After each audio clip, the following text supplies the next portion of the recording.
up? It's your man, Mr. Controversy. Did you miss me? We are back inside the 3-Point Conversion Sports Lounge, and I heard somebody was trying to steal my line, dog. I don't know if you saw that. First of all, I got my guy to the right of me, my guy Rue. What up, bro? Man, what's going on? I ain't hear about this, man. You gotta inform me a little bit. What up, Vince? I don't know if Vince heard. What up, Vince? What up, y'all? What up, family? Stephen A. Smith, bro. I should have played a clip. Bro, I was hit by a whole bunch of people was like, yo, Stephen A. stole your line. Wow. I almost said something. This Joker, Joker opened the show talking about, did you miss me? First of all, you sound corny saying it. I don't know if he stole it from me, even though ESPN be sending a lot of stuff from the 3-Point Conversion. But I don't know if he stole it from me or I don't know if he just watched Martin's show or something, but I feel like that Joker stole it from me because they be following a lot of stuff we do. But anyway, we are glad to be back inside the 3-Point Conversion Sports Lounge, and appreciate that. Vince said, "Let's go ahead and have a great show." How you doing, man? Everything good? Yeah, everything's good. I had a birthday this past week. It went right. Yeah, your boy the big 2-8 now. So yeah, that was cool, man. It was a sad week though. It's a little somber though. My teams went down. My Braves went down, and 3? What? I don't even remember. Did they even get one?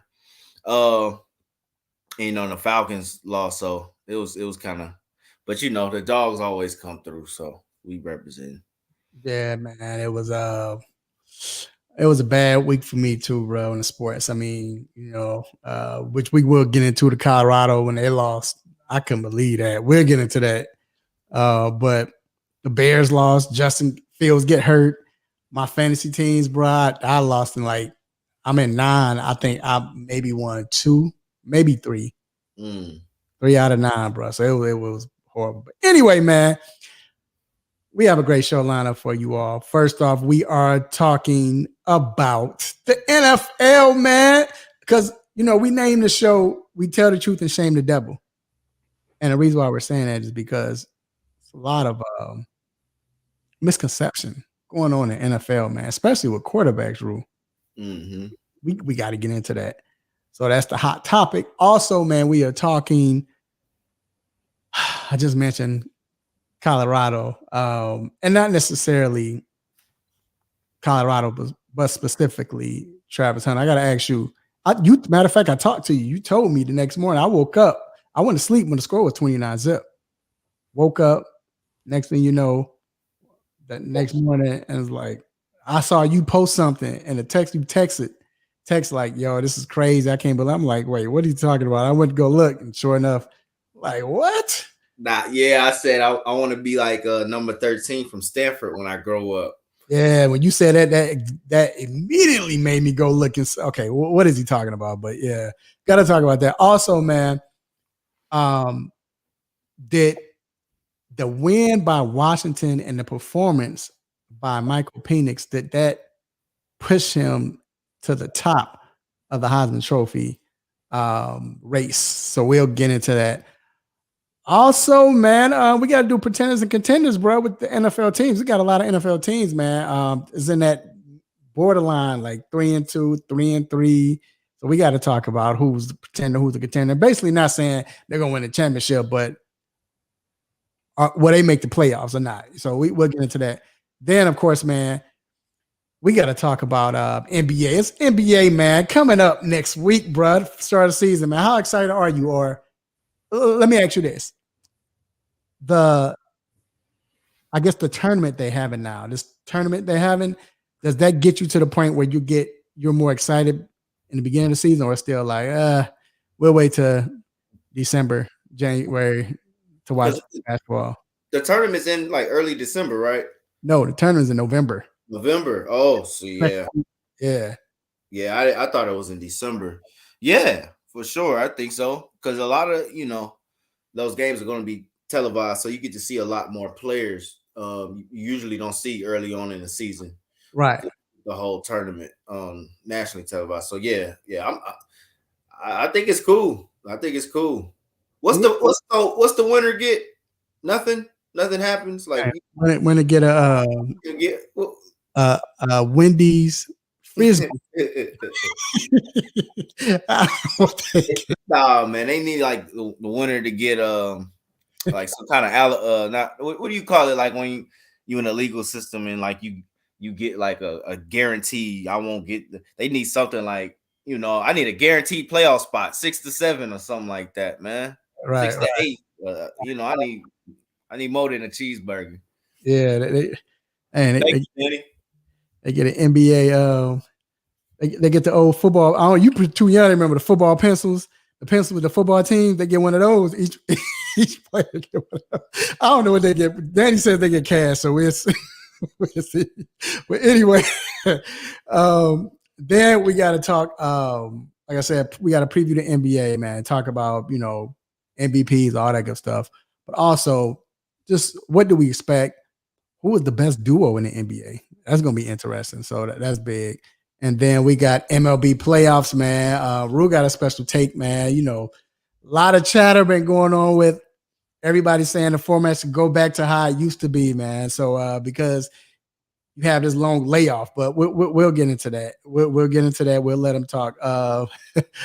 And Ben says, can we talk fantasy basketball draft? And then we are talking. Then we have Dr. Fowler coming on with your injury report. If you have fantasy teams, you're in fantasy, or you have a favorite player or your favorite team. So we have that. Then we got quick hit, stop it, what's on my mind. So please let your family and friends know you listen to the show live on the 3-Point Conversion Facebook page, also the 3-Point Conversion YouTube channel. But it is time to get to these quick hits. Let's get it. So, Rube, first off, everybody been complaining about the Kansas City Chiefs, man, how bad their receiving core looks. Well, the Jets have been complaining about how bad McCall Hartman looks, and they decided to trade him and a 2025 7th round pick to the Kansas City Chiefs for a 2025 6th round pick. First of all, this is the hottest thing going right now. Trade a player and your 7th pick for a 6th round pick. I don't know why we keep saying that. I've seen this like 8 times this season. So I don't know what's going on with this trade, but either or, that's the trade now, the hot trade. But that's going on.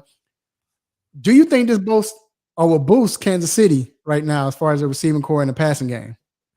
Yeah, I think it will. He probably should have never left. Because but they got it done without him. No, he was a part of that team last year, wasn't he? Who? McCall? The Super Bowl team. Yeah. Yeah, he should have never left. Because I forgot about him the first 6 weeks of the season.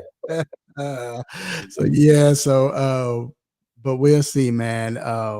What happens, with that trade. Also, moving on, we have the Indianapolis Colts rookie quarterback Anthony Richardson will undergo surgery to repair his AC joint and miss the remainder of the season. Man, that's sad to hear. Rue, he started out playing pretty well, man. Like he played better than I think most expected. Yeah, I do too. But we expected it because I think we said he was probably going to be one of them, out of the rookie class. CJ Stroud's pretty good too, but we said Anthony was probably going to be the it guy. But I think this kid's injury prone, Mr. Controversy. He's been dealing with injuries his whole career. I'm talking about dating back to 9th grade. The same, for real, like the same shoulder on his throwing arm, that same AC joint, or we had Doc on later. He can explain it more, but I think this kid is a little injury prone, and the way he plays, might need if he wants a longer career, he might need to take some steps back when it comes to taking hits. Right, and they need to stop running him, whatever. But that's a great asset he has. But either or, it's got to be a middle ground. But moving on, sticking with NFL, Jalen Ramsey is set to return to. Well, he did return to practice today for the Miami Dolphins. Dolphins defense hasn't been that great. Well, it hadn't been good for a few games. But as far as secondary, and then a lot of that Well, they started out bad against Carolina. They didn't play that well against Buffalo, but I mean, a lot of that yards come after the fact when they're up by a lot. But just the simple fact that they get Jalen Ramsey on the squad. First of all, not only is he a great talent, but the fact that he's going to bring that attitude, man, a dog mentality, because my question with Miami, I'm not going to lie, is the fact that they're kind of soft. They have this pretty boy type feel to them. They dope, you know what I'm saying? But they have this pretty boy type feel. Like if you get rough with them, they kind of back away. But you're not going to have that with a Jalen Ramsey on the squad. Am I right? Yeah, I agree with you. That's what it is. I think they got the kind of soft little aura to him, and I think it's sort of he's a dog to me, like on that field. But when your quarterback's not that vocal guy who's gonna snap at you, it kind of makes your team. I think so. But I think to have that on defense, is a good thing. So I think Jalen Ramsey, to me, still, one of the best corners in the league, addition to a contender. So. Are you saying that because his quarterback got an S curl? Are you saying that's why you felt like they saw? Hey, Ryan Clark learned his lesson this summer. I ain't about to get into it.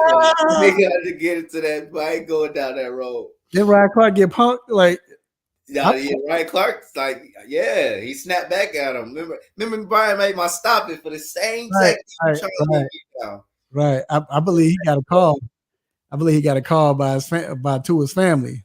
The next day he was apologizing. Right. Right. Yeah. Man, it's been reported that NBA Commissioner Adam Silver stated that they are mulling over changing the All-Star game back to the East and West tradition, I guess. What you think about that? Because I'm not gonna lie, I like it. I like it, but I guess because you feel like now it's starting to lose its flavor what they're doing now, and then you probably got a whole bunch of people complaining. And it's funny that Nurkic, not Nurkic, but it was a Joker last, but a lot of people be complaining how they getting picked the last pick. Man, low key. So I don't know if it has something to do with that or what, but do you like the fact that they're changing this? Are they thinking about changing it, or would you keep it the way it is? I want to go back to East West. I've been wanting to do that, but I know the talent. I think it was because the talent level was a little right. Right. In years past. But I think it's pretty much at the point now. I think where guys are solidified. Back then, like the Tatums were too young to hold it down for the East. Now those guys are superstars in their own right. So I want to see that the East versus West. I think the East. Come on now, you got Giannis and Dame now over there. It's pretty. It's level. Right. Level playing fields now. Right. No, I definitely agree. And then, last but not least, listen to this, bro. This is wild. So, you heard about. Well, first of all, you heard about the situation with Kevin Porter Jr., right? And he traded to OKC Thunder and then released. That lets you know a lot, basically because he was charged with. Yeah, it was facing felony charges for beating up his girlfriend. He allegedly beat up his girlfriend. Former WNBA, is it Kirsey Gondrezic? You try it, but it's hard. I think that's how you say it. I don't know. Danny's on here. Danny could pronounce it for me. Woo! But either or, I think I did a good job. Taking a stab at that. But either or, so he was, they supposedly got in a fight, allegedly got in a fight in a hotel. He strangled her, beat her up. She had an injury onto a vertebrae and everything. And he was facing felony charges. Well, then all of a sudden the prosecution dropped the charges, right? Then his girlfriend came out and said that he never hit me. He didn't touch me after the fact. He didn't even lay a hand on me. We got in an argument and that was it. That's what she said today, right? That's what she said today. Then it came out because when she went to the hospital, that vertebrae injury was from something else, not him hitting her. So my question is, why did she come out and say this before? Um, I gotta go back and read because I'm not gonna lie, bro. I'm wondering if she went to the hospital, and if charges were um were pending against Porter, and it was from the prosecution and all that, but the prosecution is from on her behalf, which means she had to say something, correct? I haven't read anything, and I haven't looked. I got to do more research. I haven't seen anything where she was like, "Yo, this is me." He did this and he did that. It just came back that he had hit her and he did. I don't know if she said it or not, but I'm guessing and thinking it has to be that because if it's a prosecution team, like she would have came out and said it didn't happen. Because how they know he beat her up and strangled her if she didn't say anything? But now all of a sudden you come back and say he didn't strangle me, he didn't. And now are you saying this because the fact that you found out that they found out that that injury is from somewhere else? Were you drinking? You know, women can get when they drink and they get upset. They'll play that card quick. And remember, Kevin Porter was like, "Yo, I ain't do it." You know what I'm saying? Like, I never hit her. He was adamant about that. Now this joker about to lose money. They're not together anymore. So, what is this about, bro? I want to know what's your take on this? Because you know how we feel about this. We feel like if he did it, he should get everything he deserves. But if he didn't and she lied, she should get everything that she deserves, and probably more. Because now you messing up his money and his livelihood and his reputation and all of that. Your thoughts, bro? Yeah, it's a sticky situation, and we've talked about this situation like this time and time again on the show. It's unfortunate that when Vince, it's unfortunate that when women do end up lying, and that nothing happens. So in this situation though, man, it's I feel like why didn't she come out sooner? And that's what looks iffy. The timing is horrible because this man has gotten cut from 2 different teams since then. And it doesn't look good for his career. Already troubled career. He was sort of on his last, I want to say last hope, but on his second or third, strike. So it's like it's rough, man. But the timing is like, why now? Why are you just now? Because the prosecution done already built their case. It's been too much time, so they moving on with her without what she's saying at this point. But no, they dropped the charges. They found out. They were like, the doctor's like, no, that ain't happened because of that. She fell down trying to do the cha-cha slide or whatever. She hurt her vertebrae. And now all of a sudden, right. Yeah, now all of a sudden it's like, now I want to come out. He did not hit me. So they dropped it. Yeah. They dropped it when they found that out. Then now she come out today and said he. Yeah, I saw that. I saw that she came out and said that. But then too, I'm gonna say this. I know this is quick hits, and we supposed to go fast. I'm gonna say this too. This happens.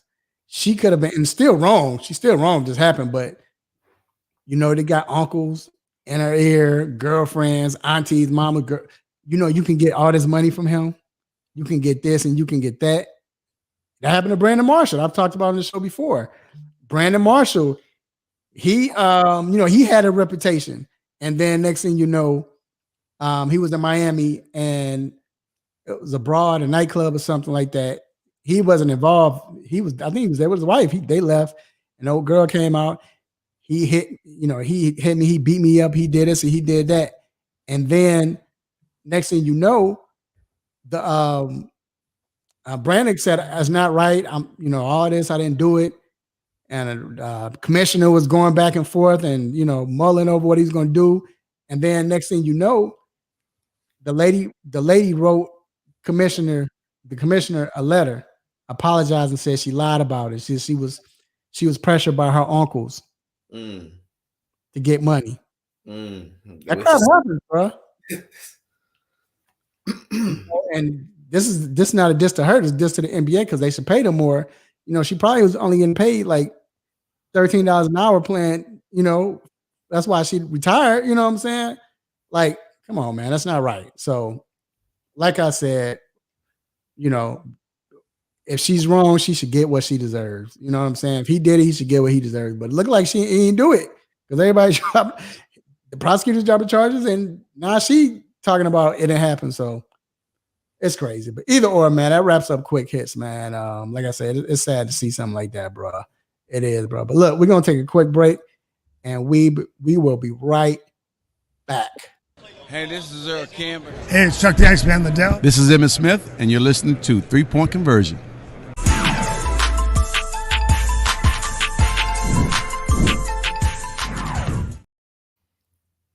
All right, we are back inside the 3 Point Conversion Sports Lounge, and it is time to tell the truth and shame the devil. Hey, like I said, that's the theme of today, man. And that's how we do it on the 3 Point Conversion Sports Lounge. And it's no other better time to do this right now, and which is the hot topic. We're talking about misconceptions in the NFL. Let's start with this one. Everybody's talking about Russ, right? Denver is 1-5. They look horrible. I mean, it looked horrible Thursday night against Kansas City, last Thursday night against Kansas City, right? And everybody's saying Russ sucks. What's happened to Russ? He's not the same. He's not playing well. He's garbage. He's all this, whatever. Meanwhile, Russ has, I'm going to pull up his numbers. Let me pull up the numbers. I know he's thrown for 11. Okay. He has 11 touchdowns. I'm sorry. He has 12 touchdowns, 4 interceptions, and he's thrown for 1,305 yards. That don't sound like he's doing bad to me. But that's Russ, right? Everyone appreciate that, Aaron. Everybody want to talk about Russ, right? He's this and he's that, he's this. Meanwhile, and he has thank you, and a 99 quarterback rating for the season. Meanwhile, Patrick Mahomes, he's thrown for 1,593 yards, great, 11 touchdowns, and 5 interceptions. That's incomparable to me. But I want you to say, why do you think this is happening? What's the big difference? Oh, the thing is, it's the stigma with Russ. It's since his tenure in Denver is gone bad. As far as the record, as far as last year was a disaster for him, and I think it's just it stems from last year, and then to go in the record they're 1-5 this year, and it's funny because the media didn't really jump on. When I say media, the news outlets and all that, they didn't really jump on or attack Russ. I didn't hear it until this week when he had his first bad game. When I went back and it was the first bad game of the season for him. It came in week 5, because he was doing good. He was doing solid. Y'all just stole the stats, Aaron. So, I think once you see that nationally televised bad game, you got the naysayers come back out. But Russ is not the problem in Denver, but is Russ the answer? I think that's where it kind of goes. But I don't think he's solely the problem, right? In Denver, last year it was a problem. This year, I did a deeper dive. He's not playing bad. He's not, and his receivers to me never really gave him any help since he's been in Denver. Honestly speaking, yeah. And then Aaron made a great point. So you don't have a lot of people vouching for him, but because the players don't like him, you see what and there's nothing wrong with it because they're telling the truth. They're telling from their side.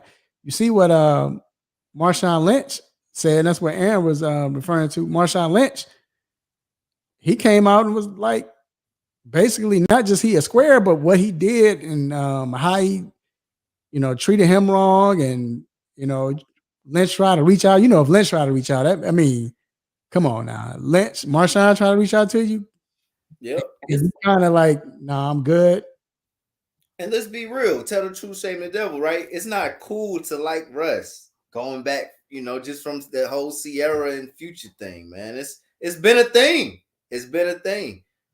My boy Future just put Future Russell on one of his raps, like in one of his verses. Like, it's just not cool to like Russell Wilson, right? And I think people sort of, they attack him personally. And that's what I'm saying. Yep. Yeah. No, that's what I'm saying. And then just the simple fact that because so you got that, the fact that the residue from last year, got it out the field. He got that out Russell. He got that baby.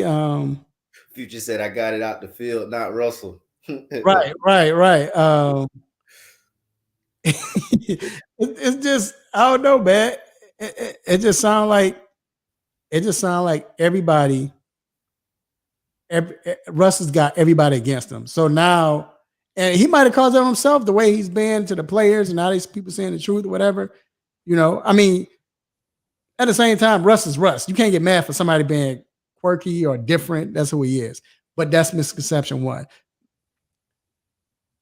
Now, you stated that how they looked last year, but this leads into the misconception too, that Zach Wilson is a horrible and terrible quarterback.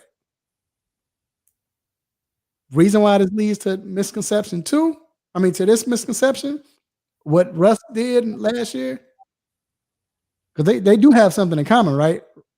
Mm-hmm. Well, you talking about Zach and Russ? Yeah. They both played under Nathaniel Hackett. Oh, yeah. OC in when Denver last year, because this year the defense plays horrible, horrible. But last year the offense no one was getting open. Horrible. Dog doo-doo, whatever you want to say. Because we all know Nathaniel Hackett wants to. It's something about these Green Bay coaches, man.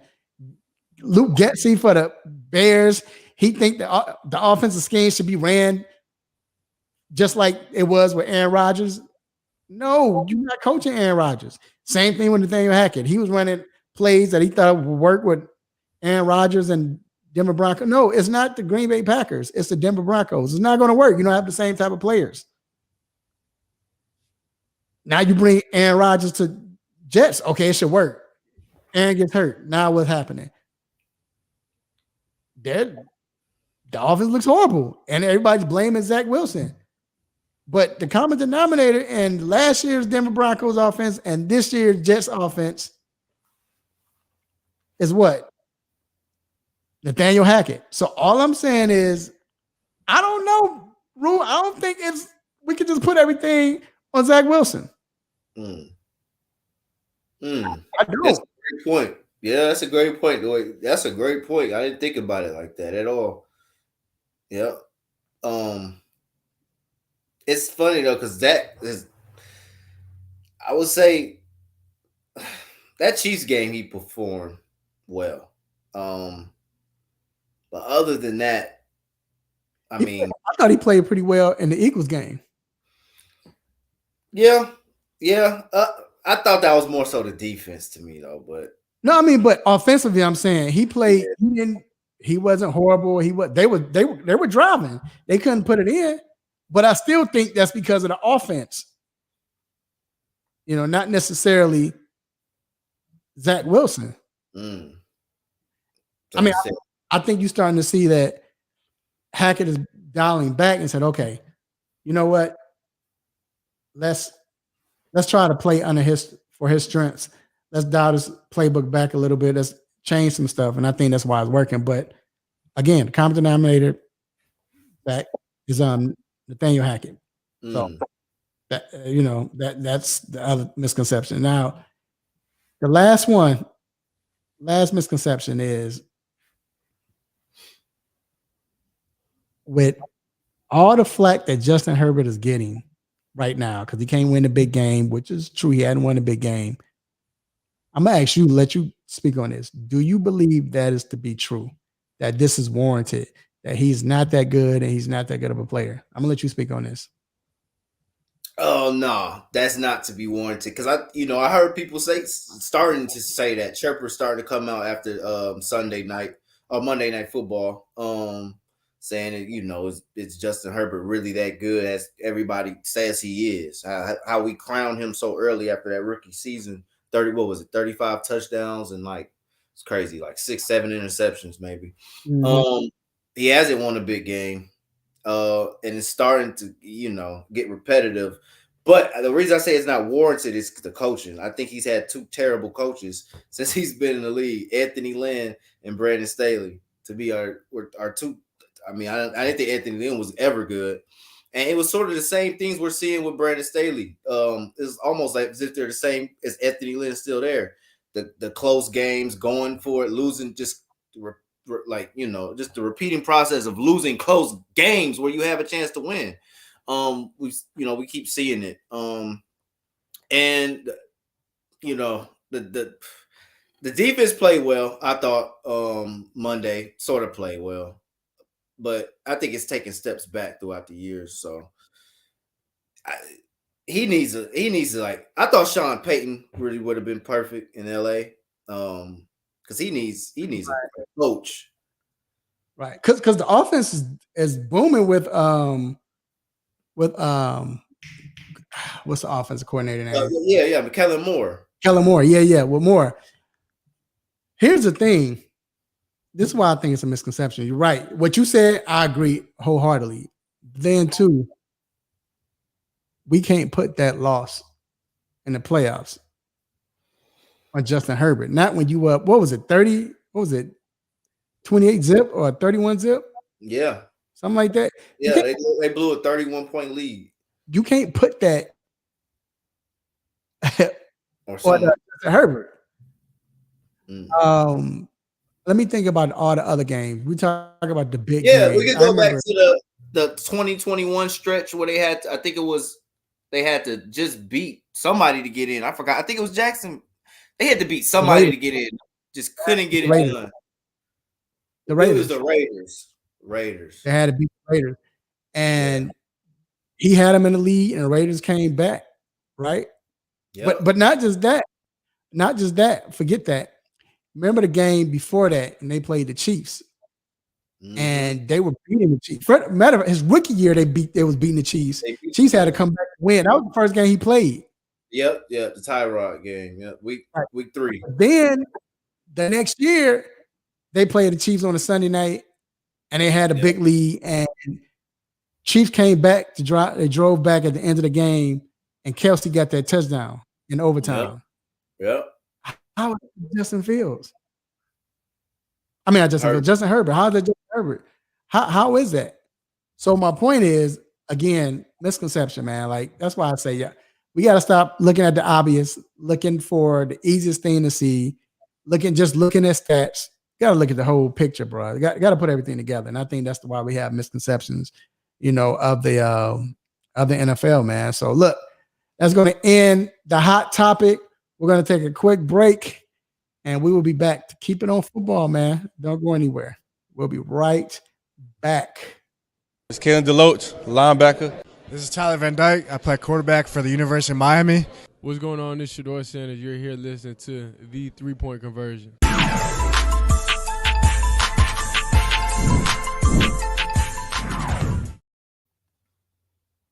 All right, we are back inside the 3-Point Conversion Sports Lounge. Man, Rue was the quickest guy in the universe.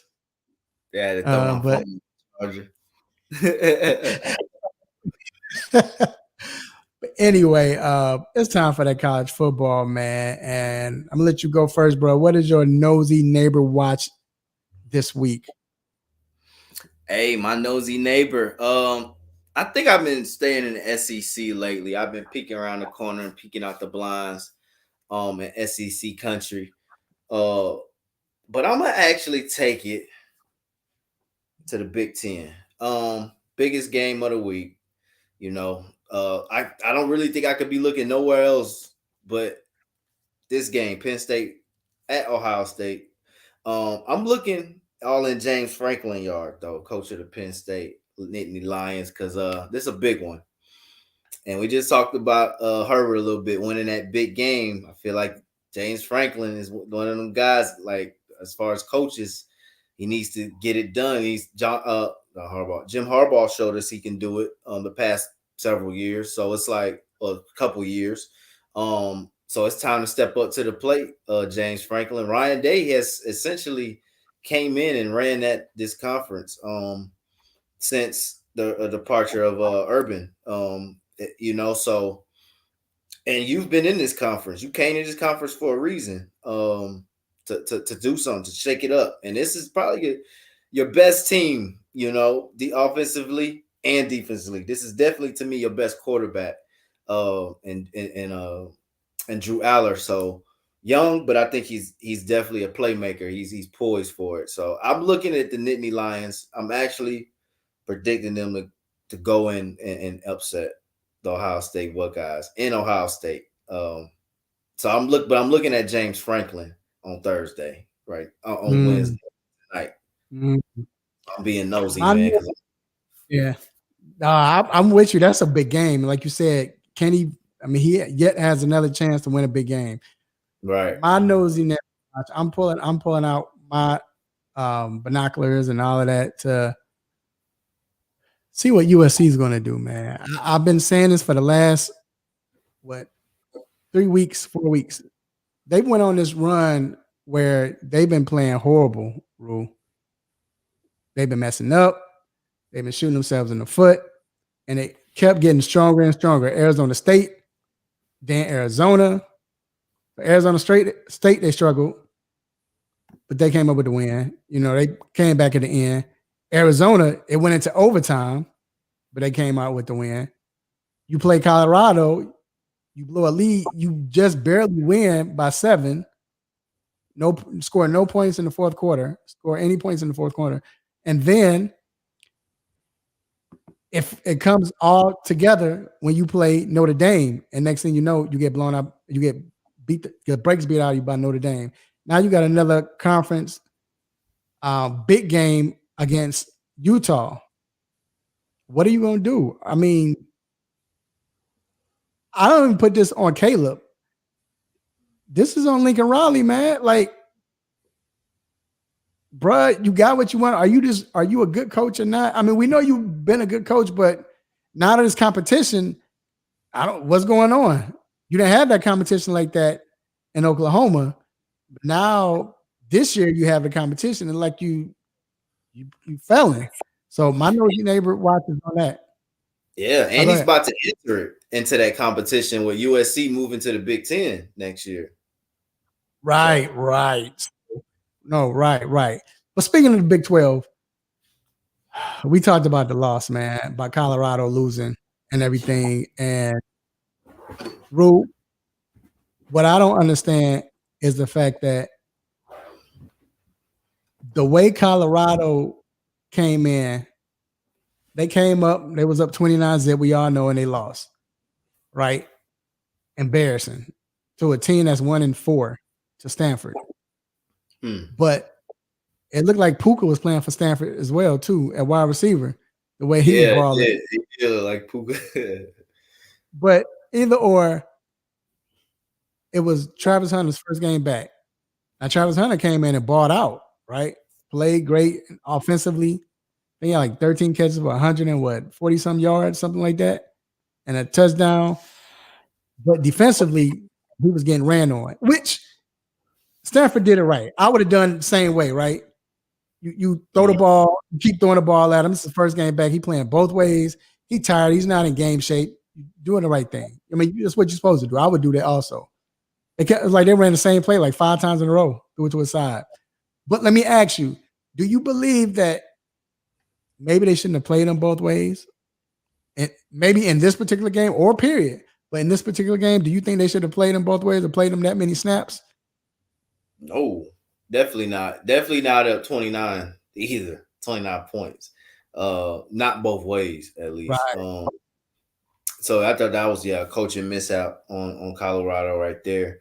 But yeah, it's way too many snaps. And it's not even for this game. Is this something going forward like now? Like where they have to think about this? Because next level he's not playing both ways. He's gonna play defense only. I think he should. It's a tough decision to make. He's probably still going to play both ways in Colorado, but just limit the amount of snaps both ways. But I think it's something they need to think about and consider because he can't do what he did at TCU, where he played like it was crazy, like 160 snaps. Mm-hmm. No, you can't do that. Now, just to be on the other side, do you think? Because I'm thinking it also has something to do with the fact that he, like I said, he just came back. You missed 3 or 4. You missed 3 games or 4 games. You kind of out of. You ain't in game shape right there. You know what I'm saying? Like it takes a while, and to come in and do that, play both. I know you young. I know you a Thundercat, but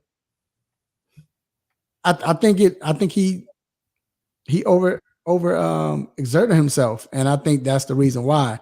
It's hard to say don't do it. Like you said, maybe you do dial back, but it's hard to say don't do that because he's your best player on both sides.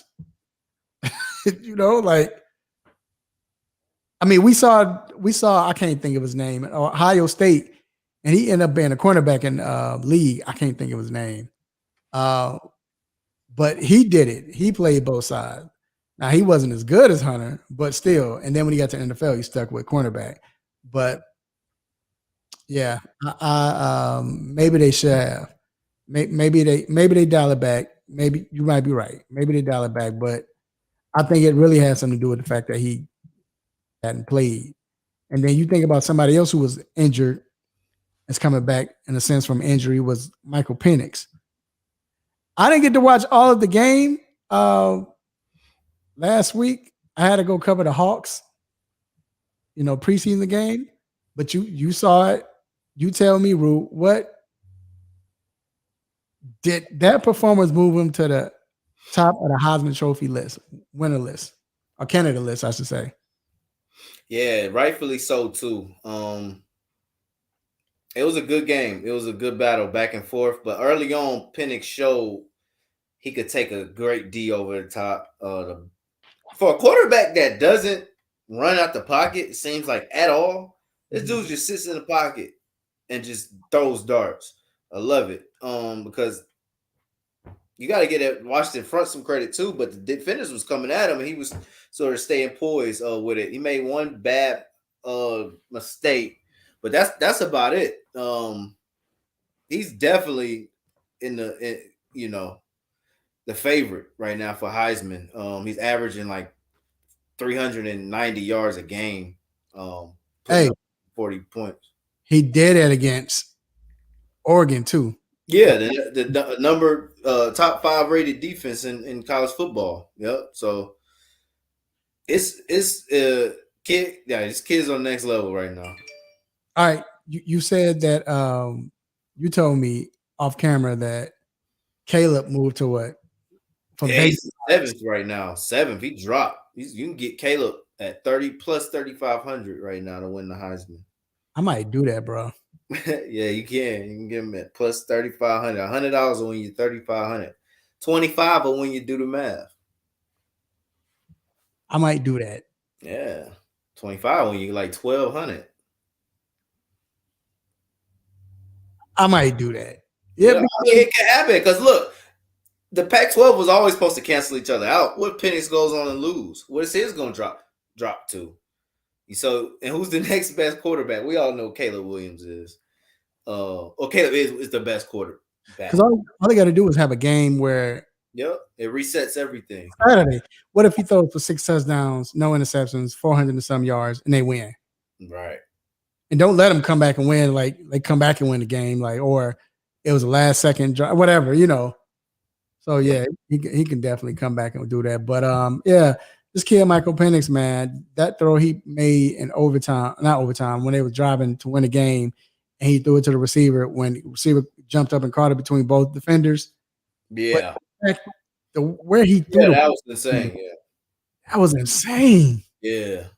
Yeah, I forgot about that. That It was was that was had to be perfectly thrown. yeah. So Yeah. before we go any further, do you think May is is up there? He still should be in the Heisman Trophy race. Oh, yeah. They win. Do I you mean, he the ballot's still out for them. They are undefeated. right? So it's they gotta continue to. They just had a good win against Miami, so they just got to show that they can get through the ACC.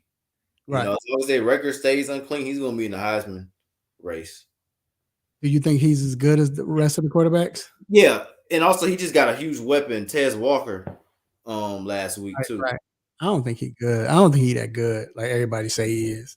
He hasn't impressed. I mean, he's good, but not. I think mechanically he's on the next level. Like he's a Sunday quarterback for sure. I don't see it. Maybe he is. I don't see. At least this year, I do not see it. I don't see what the hype is about him. But that's just me. But hey, man, let's keep it going. Let's talk about these NFL teams where we got a couple of teams where they might be, they on that 3-2, 3-3, and we're trying to figure out are they for real or are they just playing around? That's what we call. We're not gonna do pretender contender. We talking about are they playing? Or are they for real? Mm-hmm. I'm gonna start off with this team, and you tell me. I'm gonna let you go first. The Houston Texans. Are they for real or are they just playing? Oh, it's a tough one. This is one of the toughest one. I think they just playing. It's cool right now. Yeah, I think they just playing. They're young still. Young coach, young quarterback. Everybody on the team is young. Everybody on the team is young. It's cool for right now. I think it's a flash in the pan right now, but as we get deeper in the season, I don't really think they'll be a real threat to anybody. So with that being said, they're not a contender. I don't even think they're a contender to really make the playoffs. Or why? Tell me why. I want to know why. I'm just not that sold yet, man. And I'm just not sold yet. And I still don't think they've opened up the playbook like that. Even though they're winning games, how they are, I don't know. It's just I don't know. I'm still not sold on the Texans. Maybe because I actually saw them lose a game in person. Maybe that has played a part in it, but it's something about the team still. It's okay. So in that, the Falcons had to come back at home. Falcons were at home, Houston on the road. They had to come back to win that game in the last final seconds. If not, they would be 4-3. I think they for real. Anytime you got a rookie quarterback that finally threw his first interception last week, game 6 last week, first interception. Come on, man. That defense is serious. And they got young talent, young weapons. And I'm not gonna lie, man. I might be going too far, man, but this team, we don't know if they got that number one receiver yet. I like Nico Collins. I like Tank Dell. I like him. Maybe they get one more. I don't know, but this team's future, man, look pretty bright, bro. They look like they're gonna be a problem because they're all young. Got a couple of veterans that sprinkled around them, but I think they for real. They beat some legitimate teams. They went on a road and won. Yeah, the road wins are impressive. The one I think in Jacksonville. Yeah, Jacksonville. They were in Jacksonville. Yeah, Pittsburgh. I was thinking they were at home. Right, but they beat Pittsburgh. You beat Jacksonville. You almost beat Atlanta. Who's the other team they beat? Last week they beat Indy. Indy. Right. Jacksonville beat Indy. Last week they beat, I can tell you right now, last week they beat Houston.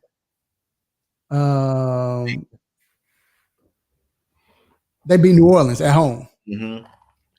So Yeah. they for real to me, man. I see them. I think they for real. I don't think they playing. They for real. All right.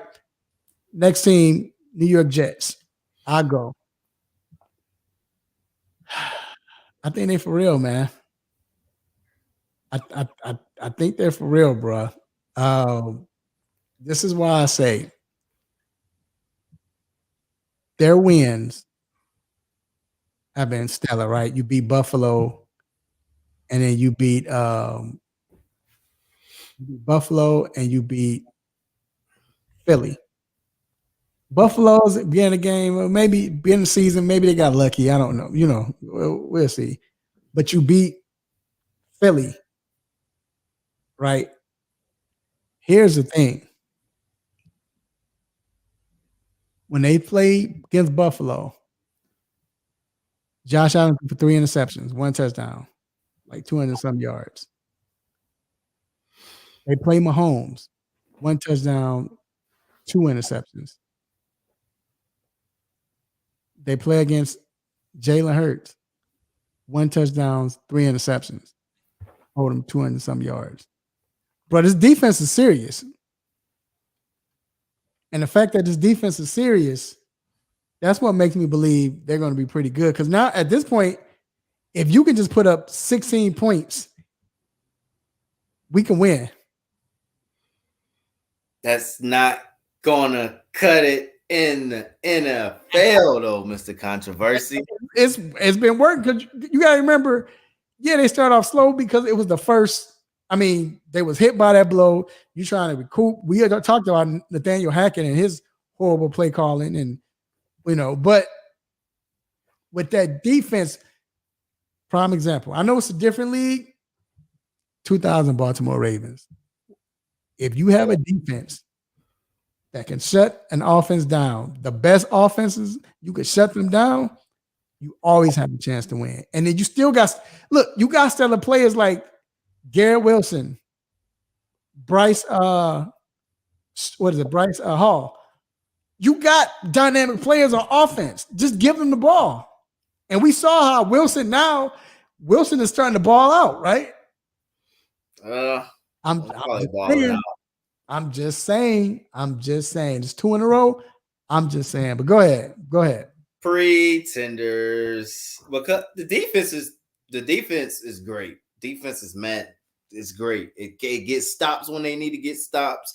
And they did that last week without Sauce, the best corner. So I thought they kept Philly down under wraps. But the offense is bad, man. And you averaging 15 points a game. It's not going to, you can't not win consistently averaging that. And I don't see it getting better. I really don't. We can look at the schedule coming up. Like they got the Bills again. They got the Dolphins twice. They got the Chargers coming up. It's like pretenders. We'll see. But okay. All right. Cleveland Browns. Go ahead and let you get this. What you have? Contenders. I got them as contenders. They for real then. They for real. Yeah, I think they're for real. I do. Last week's game sort of proved. If you asked me before last week, I'd have said no. The last week sold me something. That defense is good. It's hell. And I think when Deshaun comes back, the offense will get moving where it needs to get. See, that's a team where I don't think they have the best offense, but it's like with the New York Jets. Like I think this is a team that can score 27 though. And consistently with Deshaun, and I think he's going to start getting better as the season goes on. More games under his belt. This team is, I think, what is it? Contenders, yeah. Because I think they could win this division, and I had them coming in like 3rd place before the year. Mm-hmm. Yeah, I agree. Again, anytime you can bring a practice squad player, I mean, he played in the NFL, but still, he's a practice squad player, and he comes in and he gives your team a spark like that. That lets me know right there. And the defense is one of the things. One thing I love about this team is, all right, we can't do it today. The defense can't do it today. Offense, you got me. But hey, defense, we need you today. We playing against the best team in the league. We don't have our guy. We need you. And they step up, and then boom. So yeah, I got him. I got him as for real. The Tampa Bay Buccaneers. I've been preaching their graces, man. I've been talking about how they good and this and that. They're not for real. They're not for real. I still think they might win this division though, but they're not for real. And not just because of Baker. I just don't think. I hate to say this, man. Honestly, I don't think they had the right coach. I agree. I don't think my man is the right coach. I think you need a younger coach, a more innovative coach. And I don't think that old school tough guy. I ain't gonna get it. I think you need that coach that can relate to the player. He can't relate to the players. And not just relate because I've been here, I played the game. No, I'm talking about relate to the players as far as having fun, cheering. Yeah, you can't have that. That Colonel Taylor from a different world look that he always got, like he like he came from the military. You can't have that. That's not gonna work with a team in the NFL today. So, and I think that's their downfall, man. They don't have a running game at all. That's the biggest thing because the defense has played pretty well. Baker and the wide receivers, they play pretty well, but they don't have a running game to kind of mix that in, and I don't have them. I think they're playing. That's surprising because you was top high on them, but I mean, you saw the in the scheme. I mean, I guess in the grand scheme of things, I agree with you for exactly what you said. So I'll keep it real short. Yeah, I say they're pretenders for the same exact reason. Yeah, I mean, we've seen the last 2 weeks. That's why I say I still think they're gonna win 9 games, 10 games. I still think they could go 10-7. I mean, the division is weak. I don't think they're for real. And then last but not least, Cincinnati Bengals. Man, it's tough, bro. But it's tough. Go ahead. I think they're contenders. You don't want this team to get going and get confidence because I think they're starting to get it. I think they're starting to get it. If the defense could start, they played well last week against Seattle. I thought they played all right. They saved them. No, they saved. They were the reason why they beat Seattle. Yeah, 24-27, right? Or is it? I might be thinking, but low scoring game. They won. The turnovers, right? 17-13. 17-13. Yeah, and remember, Seattle kept driving down. They were at the goal line like 3 or 4 times. With field goals and mishaps. Yep. At the end of the game, they went back down goal line. From 7-yard line, they just couldn't score. Yeah, you just don't want this team to start getting confidence and getting where they were a couple years ago. So I think contenders. I think they're still just playing. It's hard to believe them, man, because the offense is not that good, Rue. It's not. The offense, as good as Chase is, where's Higgins? I know he was recovering last week. But where's he been all year? Boyd had a good game last week. Chase is starting to come on, but where's the running game? Yeah. So I think they just playing. I don't believe in them right now, so I don't believe in them, man. But look, we gotta wrap the segment up, bro. We'll see what happens, man. So out of these teams, who's going to go the farthest? Real quick. Oh, the Bengals. Okay. I think Cleveland will. I think. Well. I think Cleveland will, and I think the Jets going to surprise. Yeah, Bengals. I got Bengals. I think Jets going to surprise everybody. That's how I feel, man. So, all right, bro. Bengals is the only team that gets into the playoffs too, out of these teams. You think the Bengals the only one? Yeah. I think the Browns. And did you see Aaron Rodgers throwing passes before the game? Man, this guy, bro, I've torn my Achilles before. I've ruptured my Achilles before, bro. Like, wait, I understand athletes and all that. They got no, bro. You're a 38-year-old white guy.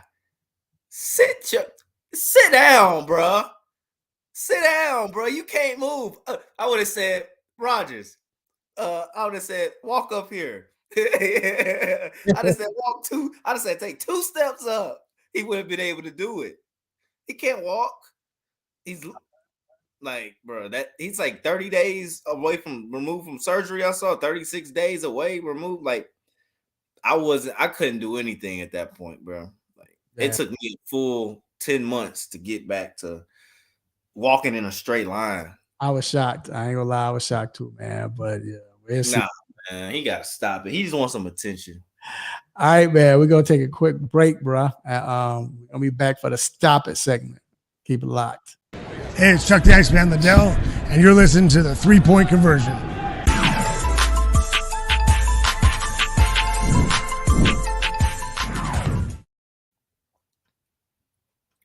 Oh, it is time for the most infamous, the most famous Stop It segment. Let's get it.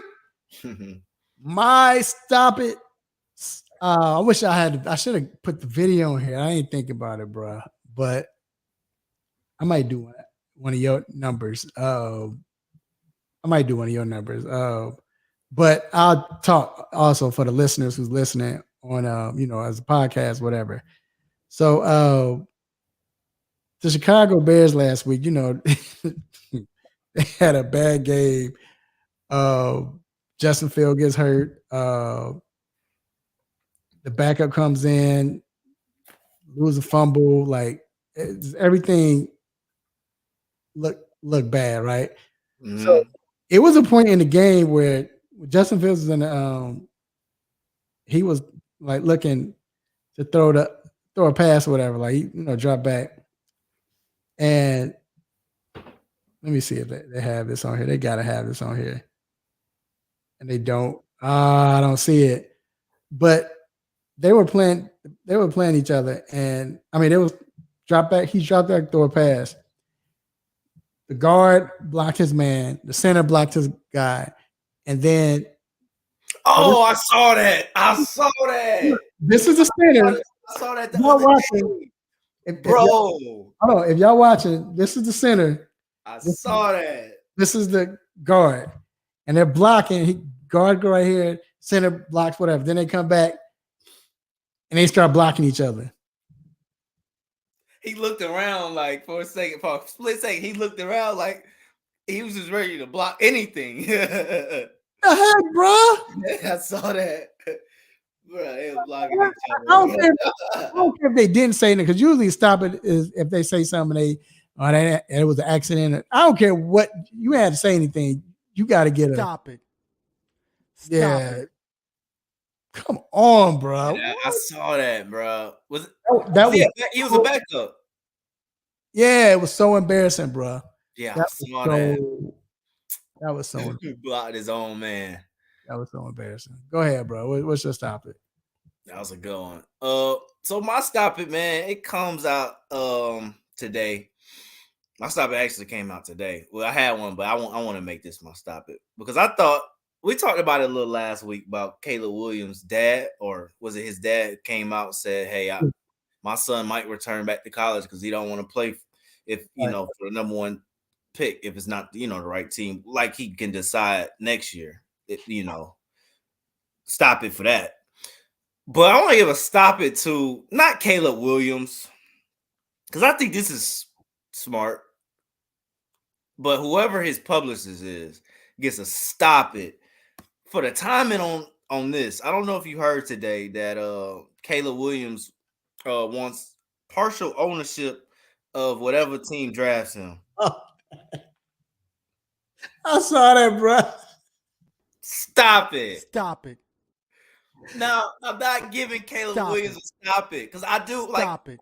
I don't think that's a bad thing, but to want like that's but stop it, bro. Like that's not. Let me get one more, man. Let me get one more. Stop it.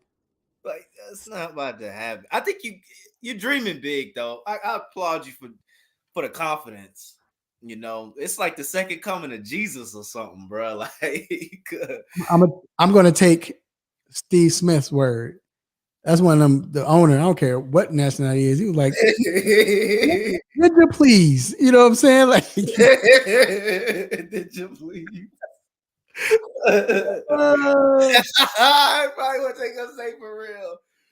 Oh man, wait, leader. okay, we got to get it. So Vince says that his topic goes to LeVar Ball. Said he was on Vlad TV and had the nerve to say if Jello Ball was to play in the NBA and was on the same team as Zoe, they'll Stop it. Stop it. Stop Man. it. Get out of here, man. Get one more, dog. Hey, Stop it. Man. Oh man. He's Bruh. still for Jello, man.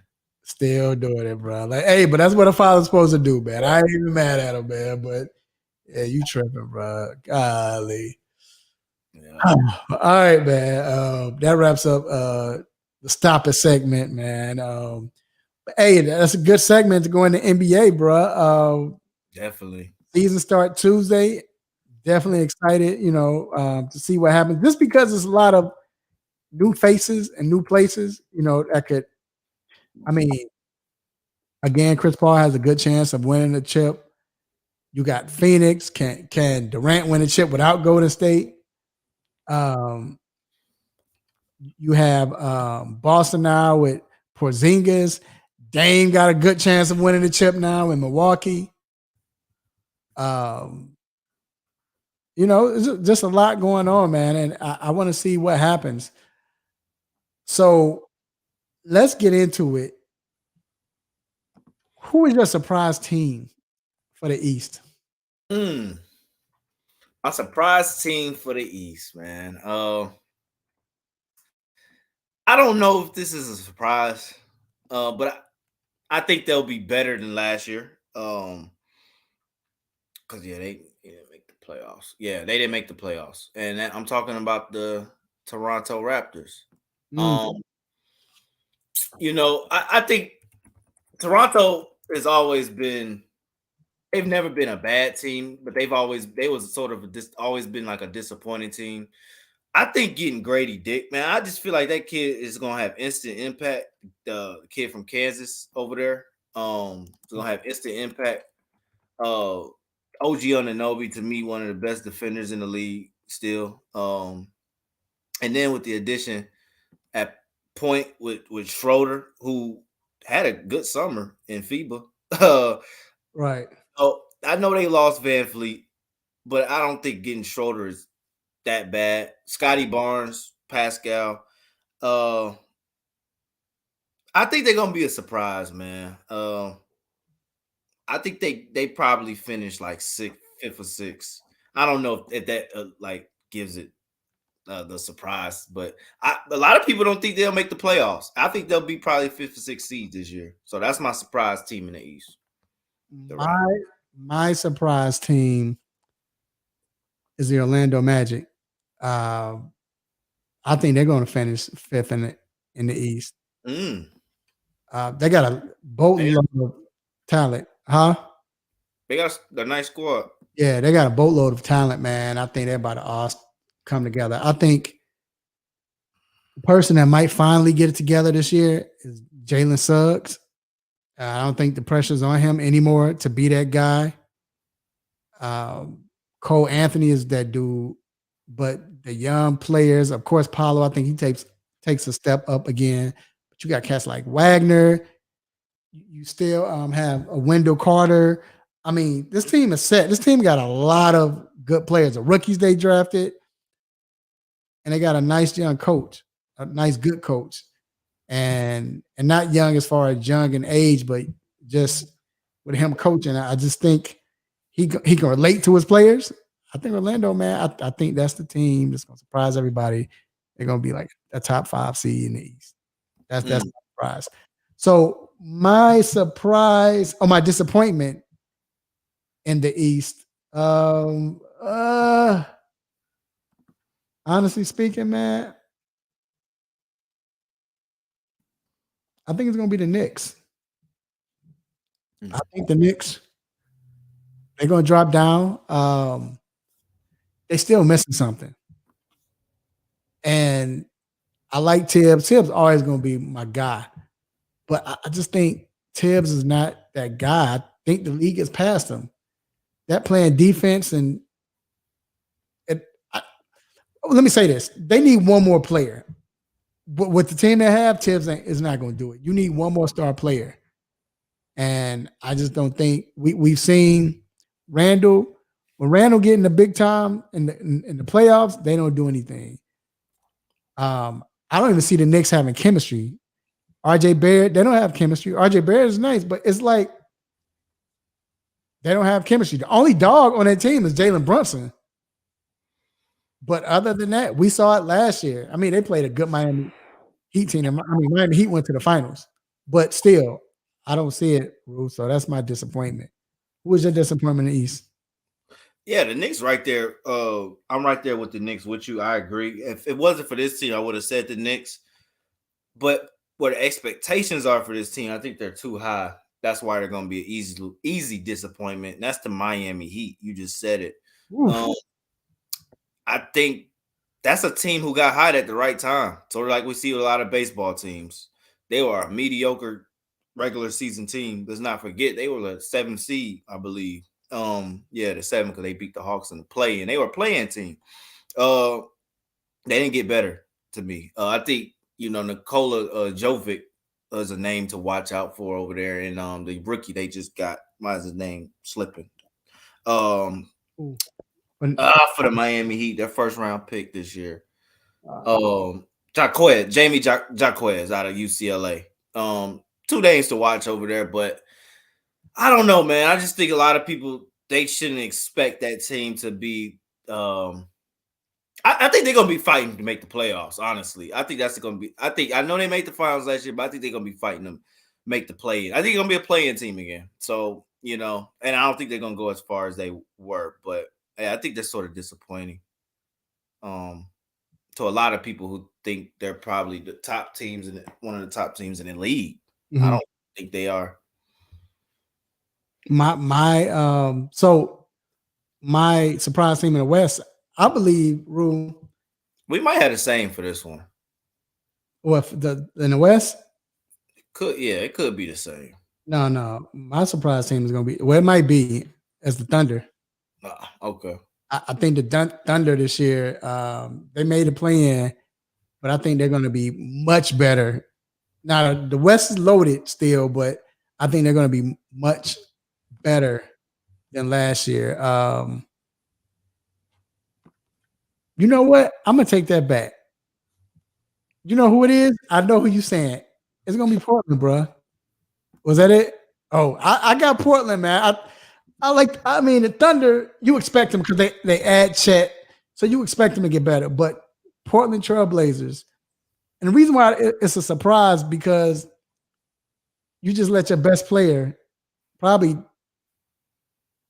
if not the best, the second best player in their franchise, and Dame go. But the young guys you got in and the veterans that are there, I think it works out, man. I like the Nurkic. I like DeAndre Ayton. I mean, he's bent to a final. He got to change his attitude, but he kind of know what it takes. And he's young enough to get these kids attention, And I don't mean no disrespect when I say kids, they're young, but with the talent, with Shaedon Sharpe, with Scoop, you got Simons, you still got Grant. They got a lot of players. Then I like a Chauncey coaching this young team now. I got Portland, man. I think they're gonna shock everybody and make the play in. Might even make the playoffs too. Yeah, that's surprising if that happens. I don't know. But I'm rolling with Houston, bro. I got Houston being a surprise team. I think they could probably be a play-in team this year. I do think Houston will make the play-in this year. I'm gonna say it because Ime the Udoka is no more Silas Jr. So it's Ime's tenure now. They got the players. I thought they had a great offseason.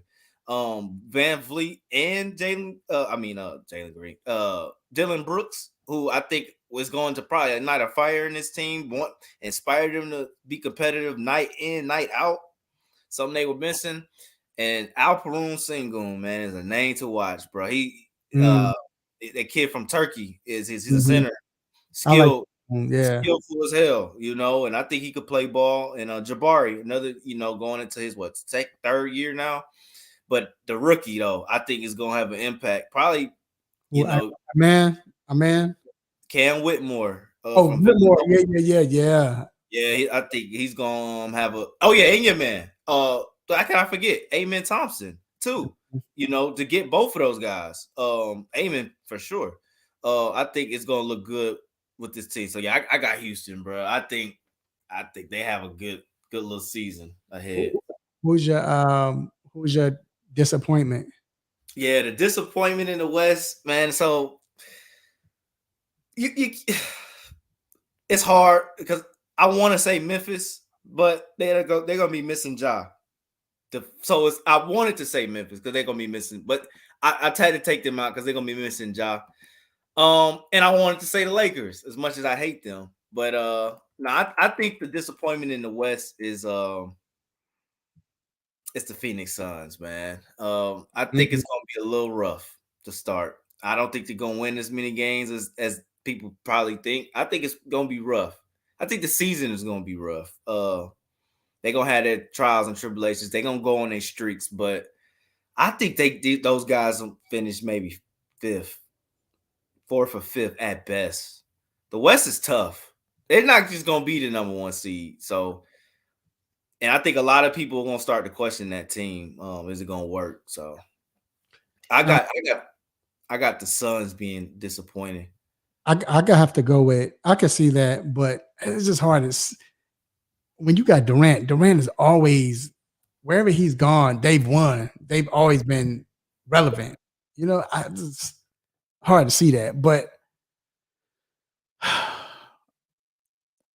honestly, I think it's Memphis. I know you said it, but I want to go Memphis too. I think it's Memphis. Vince says the Rockets got Jeff Green 52 years old, but yeah, for real, and still dunking on folks. I think it's Memphis, not because of Ja. They lost probably one person that they should let go. They got smart though. It's a cool exchange. But you know who I'm talking about, right? You did Dylan. Yeah. When you, that was the heart and soul of that team. He was the tough guy. Because after that, I mean, I ain't gonna do that, man. That's my guy. I was about to take a blow at Ja, but Ja is really not a tough guy like that. I mean, I know everybody see him flashing guns, but that's not him. You know what I'm saying? Right. That's not he's a dog playing, but he's not that guy he's not it. He can't do it by himself. He's a dog. But he's not it by himself. Like, who else they got? You need a little liquor in them. Yeah, right. I don't see no one else that carries that vendetta, that attitude that Dylan has. And, I think you lost your heart when you lost him. So because remember, this is a team that's always been good without Ja. So I don't think Ja is going to be a problem, but I think Dylan is going to be that guy. Now you don't have, who's going to be the guy to cover the best player on the team? Who's going to try to get in his face? And you don't have that anymore. So I think that's where you mess up. So let's go ahead, man. Go quickly, bro. Who's winning Rookie of the Year? Whew. This was tough. I'm gonna go. I was about to say chat. I'm gonna go Victor though. I'm gonna go Victor. I think Victor probably is everything he's portrayed to be, especially defensively. I think this guy probably is gonna be in the runnings for defensive player of the year his first year, maybe. Especially if he comes out and gets, maybe 3 blocks a game. What it looks like he probably can do. I'm gonna go Victor. I know it's chalky. I know it's the favorite, but I'm gonna go Victor. I'm gonna go with Brandon Miller. Mm. I think he's going to shock everybody, and I think with Charlotte Hornets, he has an opportunity to, with LaMelo Ball is going to give him the ball.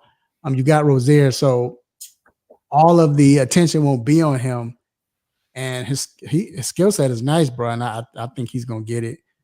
The combination of inside and outside, like you say, he's been catching bodies all preseason, man. So but then he can shoot too. So yeah, I got Brandon Miller as my rookie of the year. All right, who do you have? Well, I'll go first. This is we're gonna go most improved player. Because we've seen stars. Marketing had it last year. I think Ja got it the year before, and so on. But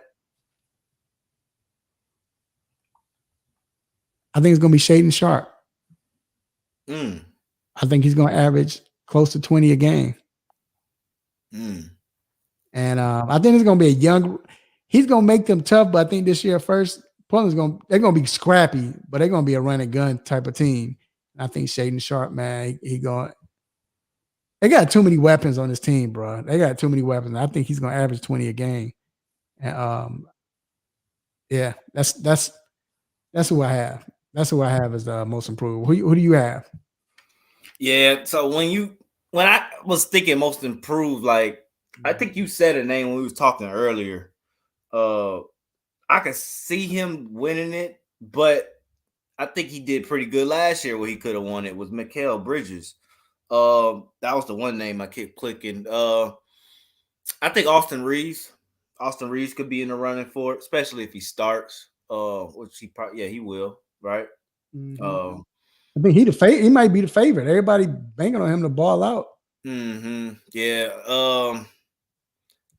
Banchero from the Magic, especially if he takes a huge tick. But I know it's a rookie to a sophomore. I'm trying to Maxey. I thought Maxey could have been in the running last year, but yeah, last year, right? Yeah, could have. I'm gonna go with what I first said. I'm gonna go. What I say? I forgot. I'm gonna go Mikal Bridges. Yeah, that's what I said. Oh man, yeah. I think he could probably be first, but no, I'm gonna go Austin Reeves.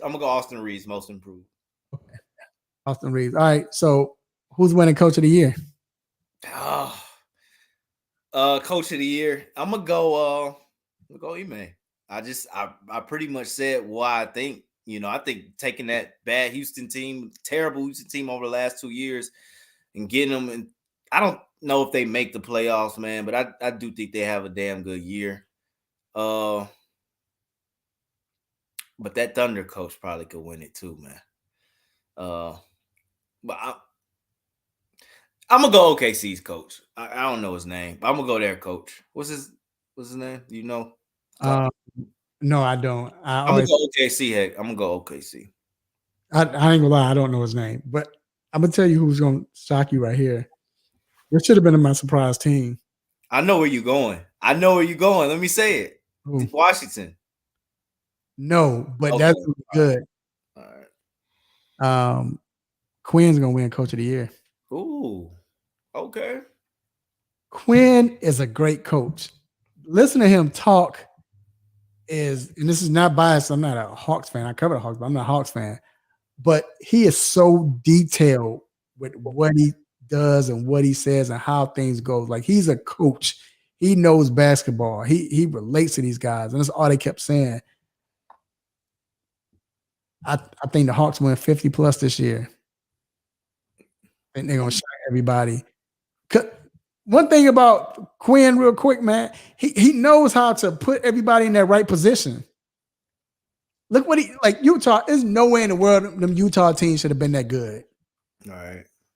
Like What? Yeah. that was one of those teams where you like, man, they're not that good. You know, when you watch them play, but you kept seeing the results.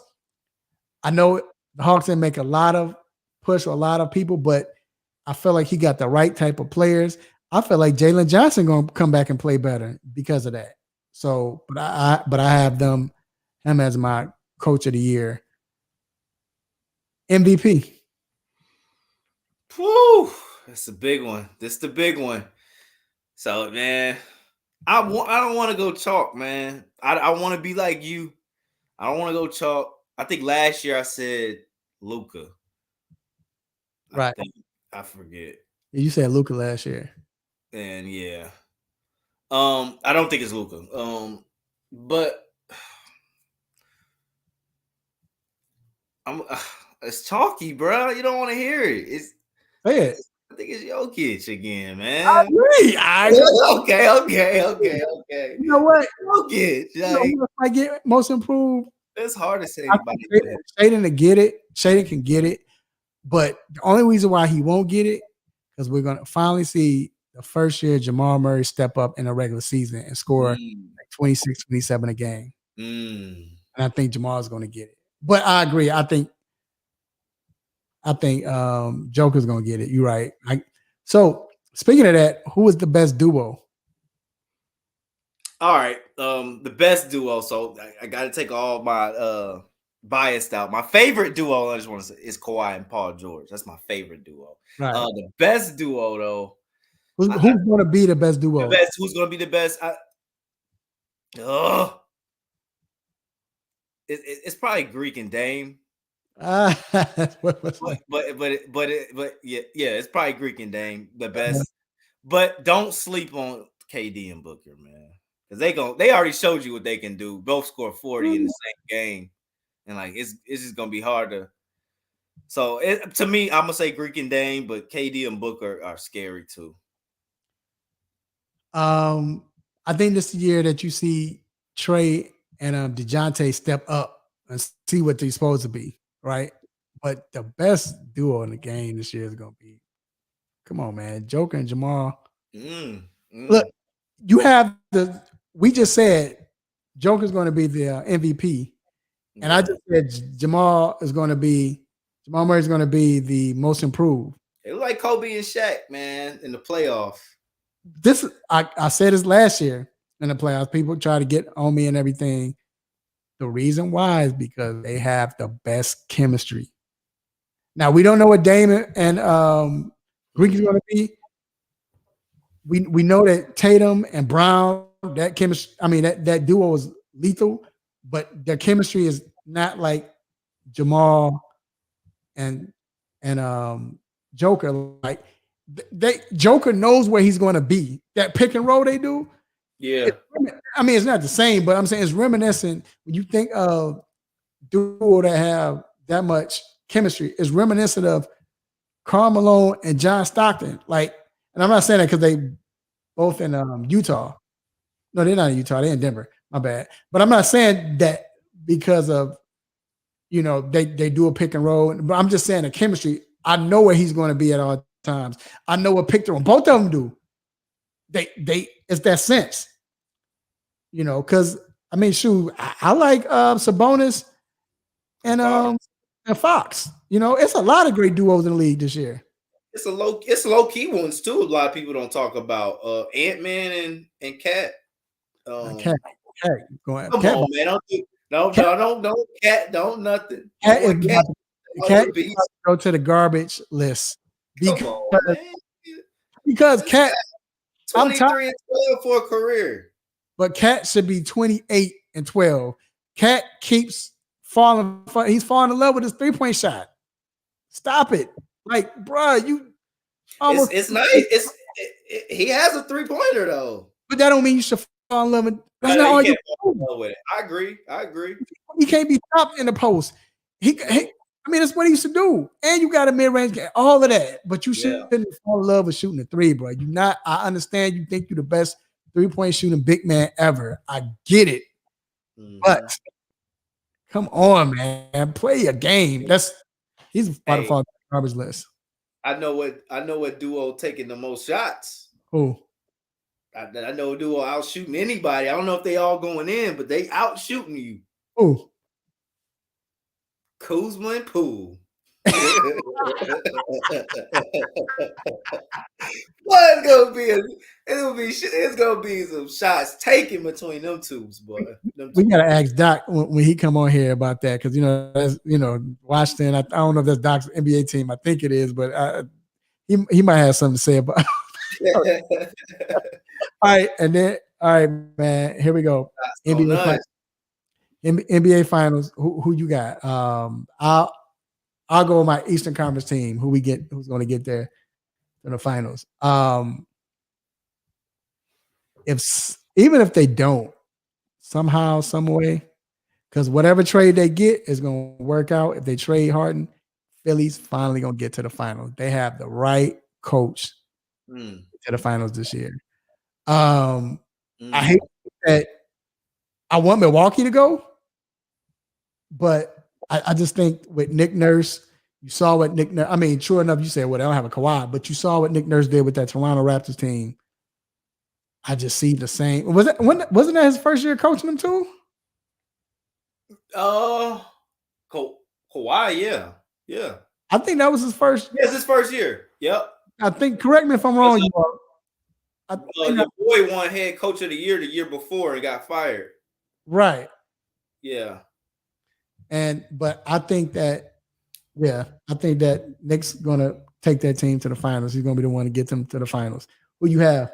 Is Harden gonna be there? You said Harden or whoever. I just think it's gonna work out. Okay.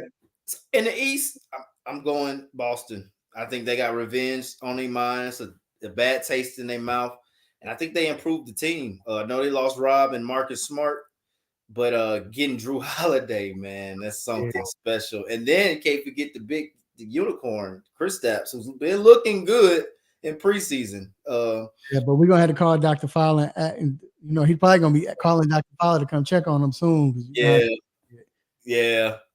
Who you got in the West? I'm going Clippers, man. I think this is the year they finally get over the hump and get to the finals. I got them beating Denver in the Western Conference Finals.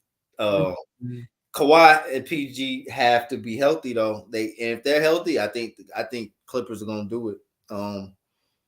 I think Golden State is gonna make a trade. I don't know if it's Chris Paul involved or not, but I think Golden State gets there. I think Golden State gets there. Who wins? So, What up, Brandon? I think, man, my heart want to root for Golden State, bro, just because of Chris Paul. It's hard to bet on Nick Nurse. I think you have a storybook in there, and Chris Paul get his chip. I say that. Chris Paul gets a chip. It's tough, bro. Clippers in Boston meeting the finals. I'm going Clippers. Clippers in 6. Clippers in 6. Oh man, but there y'all had, man. That was harder than it we thought it was gonna be. Who y'all got? Y'all let us know real quick. Let us know in the chat room, man. We'll put it up, man.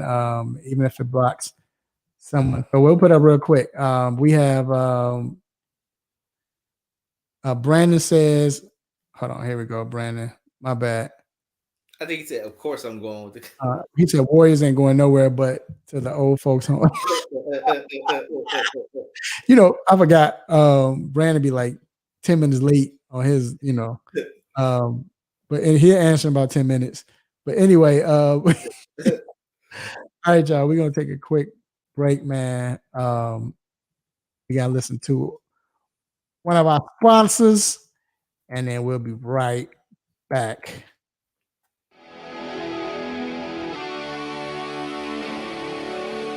Have a sports injury? Need to see an orthopedic doctor? Ortho Atlanta is one of Metro Atlanta's largest orthopedic and sports medicine practices, providing orthopedic and sports medicine care for the whole family. With 37 physicians and 14 offices, the practice provides the highest level of care for injury of muscles, joints, bones, and spine. Ortho Atlanta offers convenient access to a full range of musculoskeletal surgeons and specialists. Ortho Atlanta also offers on-site physical therapy, pain management care, MRI imaging, and workers' compensation care. The Ortho Atlanta surgery centers in Austell and Fayetteville provide cost-effective, same-day surgical procedures in an accredited outpatient center. Hip, knee, shoulder, back pain? Ortho Atlanta has you covered with specialists in all areas. Same-day appointments, orthopedic care for the whole family. Ortho Atlanta, Atlanta's choice for orthopedic and sports medicine care. Learn more at www.orthoatlanta.com.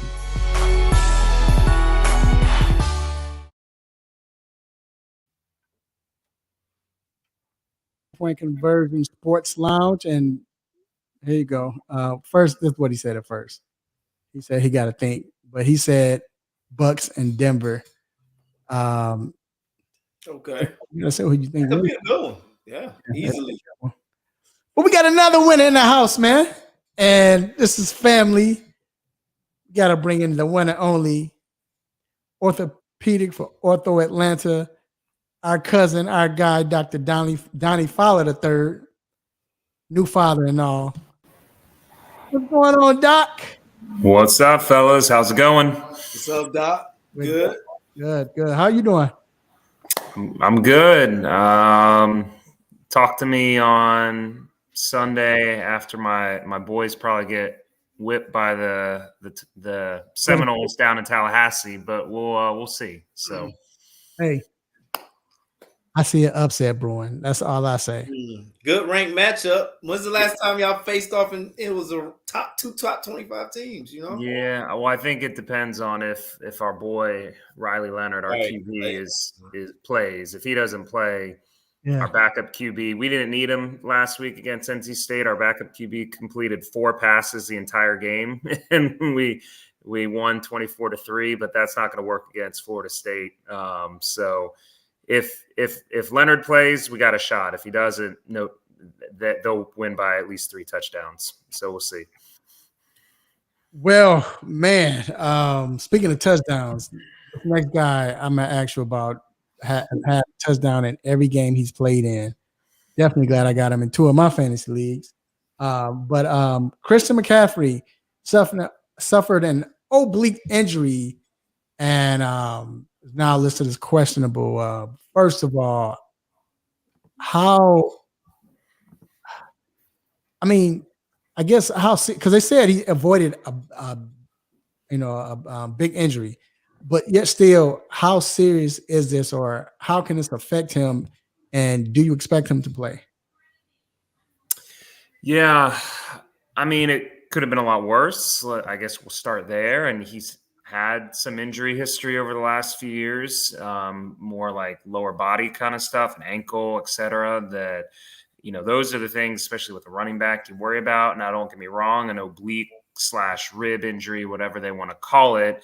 I mean, as a running back, you're taking hits. And so, again, they're basically saying it sounds like it's more of a pain management kind of thing. And, we've talked about flak jackets and protective gear that backs and receivers can wear with rib injuries to kind of try to protect them. But you still got to be able to run and breathe and all that. And that all hurts when you have a oblique or rib every time you're trying to kind of expand, let alone getting hit by someone. So I really think it just kind of depends on his comfort level. I don't think the 49ers are going to panic, even though they obviously blew that game this past weekend. They're certainly in good standing, and I think have the long-term approach looking ahead at the playoffs. So if they need to rest him a game and give him a little time to recover, I don't think they're afraid to do that. So again, I think he's day to day, and fantasy fans are going to have to tune in. It's tough because it's a Monday night game. So unless he got his handcuff, I forgot. Yeah. You may have to make some decisions because it may come down to like an hour and a half before the game Monday night to know if he's going to be active, and your other guys may have all played. So you're going to be. Who are you playing? You're going to be gambling. Who are they playing again? Minnesota. Yeah, Vikings. Okay, I'm gonna have to pick up one of their running back just in case to play him. Me too. But with Doc, Yeah. with Doc, you saying that he might not play? I'm gonna just ask him to get a second opinion because I need him to play. No, I'm just kidding. I need him to play. Yeah, I need him to play, man. Well, at least one of my leagues, I definitely need him. But oh well. But hey, I'm gonna take your word.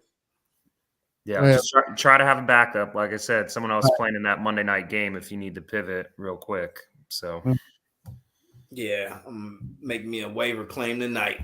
Thanks, Doc. Yeah. So another guy, a lot of people's quarterback, Trevor Lawrence, injured his knee on Sunday, and they're saying that he's questionable for the game tomorrow.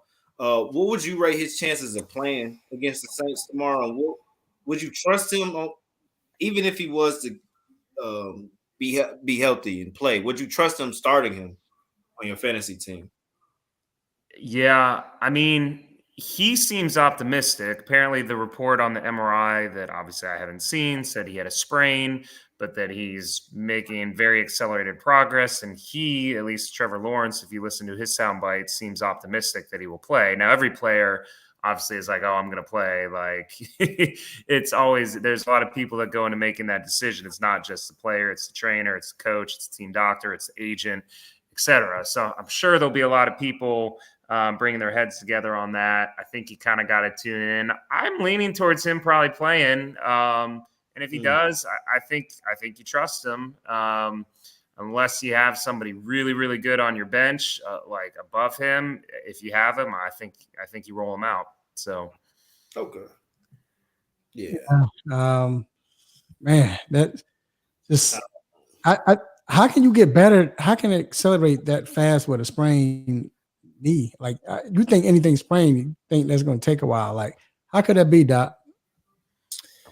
yeah, I mean, that probably means one, it's a grade 1 sprain of, not on a scale of 1, 2, and 3, so very mild. And 2, it's probably not like an ACL sprain or one of the more important ligaments, probably maybe mild MCL or kind of what we call collateral or outer ligament, not one internally in the knee. So probably a less important ligament and a very mild sprain, which is why he could probably come back on a short week. Okay, yeah. Well, why can't that happen to Justin Fields? Justin dislocated his thumb on Sunday, and he popped it back, but he couldn't really grip the football. He tried to come in and play. How much longer do you expect him to be out? Yeah, this is a tough one. I mean, I don't think he's going to need surgery from what I heard, and the swelling. Basically, it comes down to swelling and him being able to grip a ball, because anyone who's like injured a finger, which most of us have done if you played football or basketball, let alone dislocated finger, know that finger swells up like really bad, like a balloon.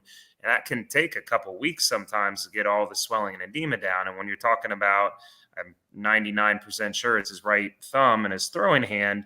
If you're a quarterback, I mean, if he was a lineman, sure, you could tape that thing up and he's good. But if you're a quarterback, now granted, yeah, he could probably just try to run for 200 yards in the game and not throw the ball. But yeah, you're eliminating his ability to throw the ball, which you at least have to have, some respect for. So. So, Doc, another guy, Kyron Williams, he suffered an ankle sprain on Sunday and slated to miss multiple weeks, but he's not listed on the IR yet. Do you think he can return in 3 weeks? I think it's going to be tough. I mean, I don't think I've seen the word high ankle sprain yet. It's all said ankle sprain, but obviously the high ankle sprain is the bad one that we do sometimes see people go on IR and take at least 3 weeks. So the fact that they're saying that it's weeks makes me think it must be at least somewhere close to that. And I mean, I think they're still probably evaluating and seeing how he's initially going to respond. But at the same time, I wouldn't be surprised if they just put him on IR and opened up the roster spot.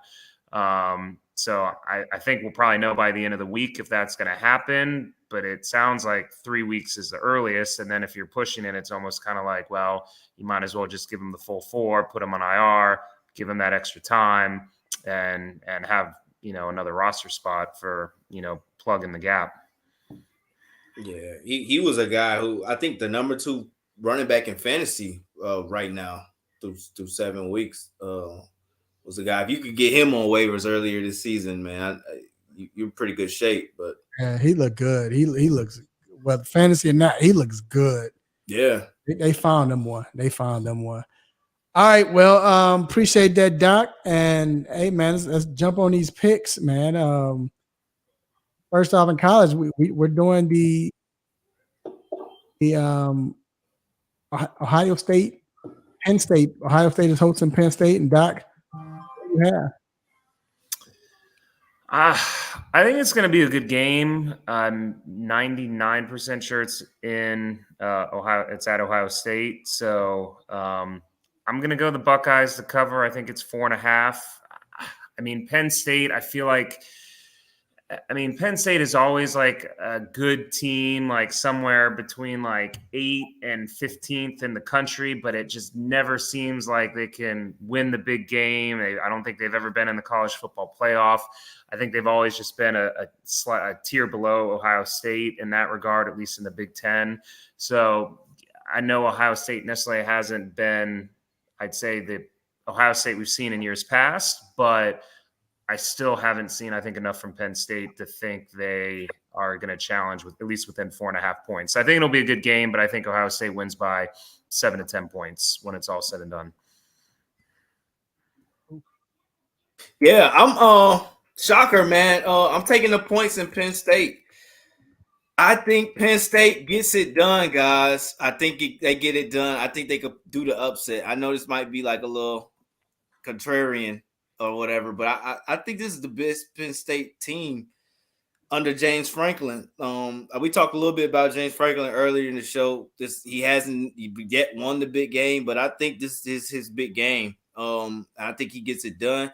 The running backs, the two-headed monsters, Penn State, Trey Potts and Nick Singleton, man, they're a force. Drew Aller is a force to me. He's probably the best quarterback he's had. James Franklin, and the defense is right there. So this is probably the weakest Ohio State team going up against, and I mean, in comparison to great Ohio State teams, against the best Penn State team. And I think Penn State team gets it done. I do. Hey, I agree. You said everything I was going to say. The only thing is, to add to the weakest Ohio State team, don't believe in their quarterback. Right, yeah. And I think I haven't seen it. Usually, unless you're Alabama with a stacked team besides quarterback in the past, which doesn't work anymore, you're not going to win. It's the best quarterback wins. Whatever team has the best quarterback, 9 times out of 10 usually wins. So that's why I'm taking Penn State in the plus 4.5. All right, so Katron Allen. I said Trey Potts. Katron Allen. That's what I meant. No, you good. Next, we have Utah going in to travel to California to face the USC Trojans, and what is it, 7.5, I believe. Rue, what you take? I'm gonna switch my pick. I think I said Utah on our group chat. I thought about this a little. I'm gonna switch it. I'm going USC. It's at the house. It's in Los Angeles. I think they win by touchdown at least. So we're a game where you sort of want to get that bad taste out your mouth from last week. You go out to Notre Dame and get blew out like that. It's kind of frustrating. I think they're gonna take it out on Utah. This could be a high scoring game, but I think USC can cover it. You almost swayed me to change mine, but I think no, I'm taking Utah. USC is just not playing well, man. They're not. Too many mistakes. The defense is weak. Now, like you said, Notre Dame game could have woke them up, but I felt like they were skating already. I don't believe in them. I don't think they're good, so I'm taking Utah. Go ahead, Doc. Yeah, I'll make it quick. I haven't watched a lot of Utah. I watched them a little bit early in the season. They've been a good program, obviously, now for a few years. I was pretty high on USC early, despite their defense, and they looked like hot garbage last weekend. So, I mean, no disrespect to Caleb Williams, who I still think is the most talented quarterback, obviously, in college football and your number one draft pick, but I have zero confidence in them at this point. So I'm going to roll with momentum, and maybe USC bounces back, and I'm not in there to check the pulse of the locker room, but give me Utah at least to cover that 7-point spread. All right, and now let's move to the NFL, and I will start it off. So we have, fellas, I turned in my pick. So we have Detroit and Baltimore. Look, Detroit is a contender, or they're for real. I believe in them. I think that win, even though it was overseas, I think that win did something for Baltimore. I think that Baltimore right now will be the best defense that the Detroit Lions have played. And I don't think they faced a good defensive team yet. The best defensive team I think they faced was the Seattle Seahawks, and that's when they lost. But everywhere else, I don't think. I mean, Atlanta. The Chiefs was a good defense. Not without. Yeah. Not without Chris Jones. They're not. So, but now you're gonna have to deal with pressure. You're gonna have to deal with these linebackers. So I think this is where, and it's on the road too. So I have Baltimore winning this game.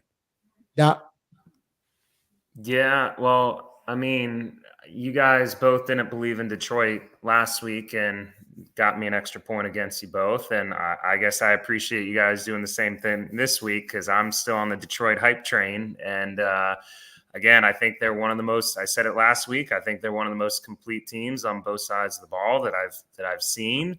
They got young guys on both sides. They're talented. They're hungry.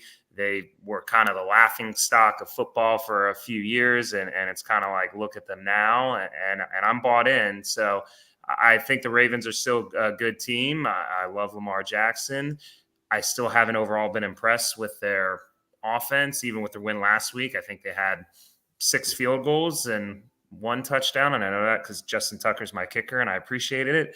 But I haven't been overall impressed with the functionality of their offense, despite, always having a solid defense. So I give the edge to the Lions because I think their defense is close to as good as the Ravens, and I think their offense is much better right now.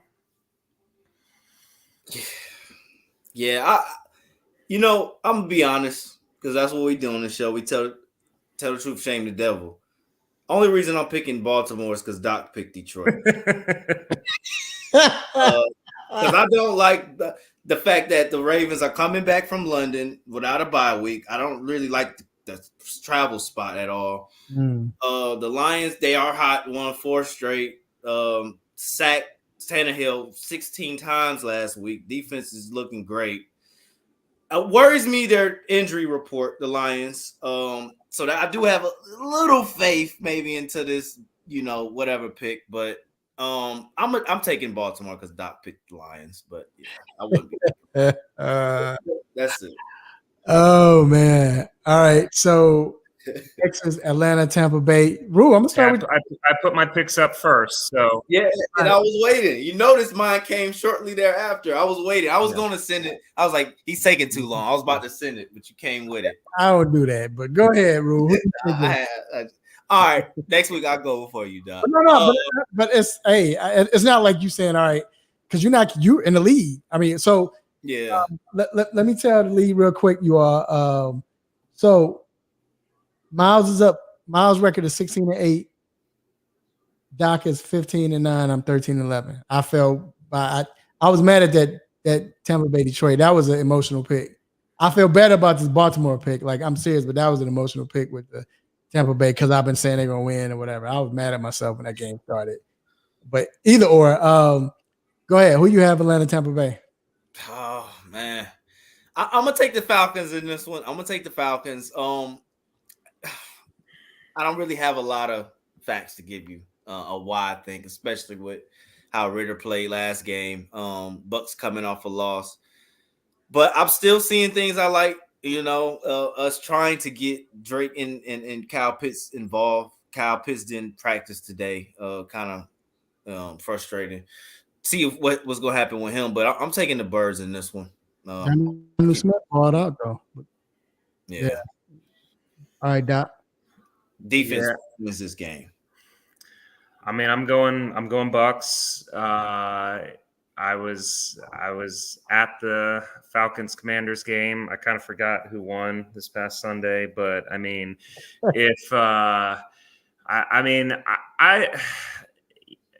Falcons probably should have won that game. Washington do diddly squat in the second half, and the only reason they held on is because Ritter kept throwing the ball to us. So, I mean, I'm not impressed with what I've seen lately from Tampa Bay either, but it's in Tampa Bay, and I'm just going to go a slight advantage to home field at this point. So I don't have a strong, conviction. I could see it go either way. I'm just going with the home team. Well, the reason why I picked Tampa Bay, I just felt like Tampa Bay ran into two great teams. I mean, are very good teams, however you want to put it, Eagles and Detroit Lions. So I feel like now that they're playing Tampa Bay, I mean, they can handle Tampa Bay. I think they're going to win the division outright. I think they're going to sweep the division. So that's why I have them beating the Falcons. So, and then we have the Pittsburgh Steelers traveling to the LA Rams Stadium. Doc, I'm going to go to you first. Who do you have? Yeah, I'm going to take the Rams. Obviously, big loss with the running back. But, the Steelers, great defense, very dysfunctional offensively, it seems, overall. I mean, I think they're getting Deontay Johnson back now, and you got Pickens. You got pieces, but I really haven't seen much from the Pittsburgh offense. So the Rams, again, I think are a more complete team. They're at home, so I think the Rams win. I felt like Pittsburgh Steelers took a bite maybe the right time because you get Deontay back, but I feel like it was at the wrong time because you were winning and you were starting to catch on.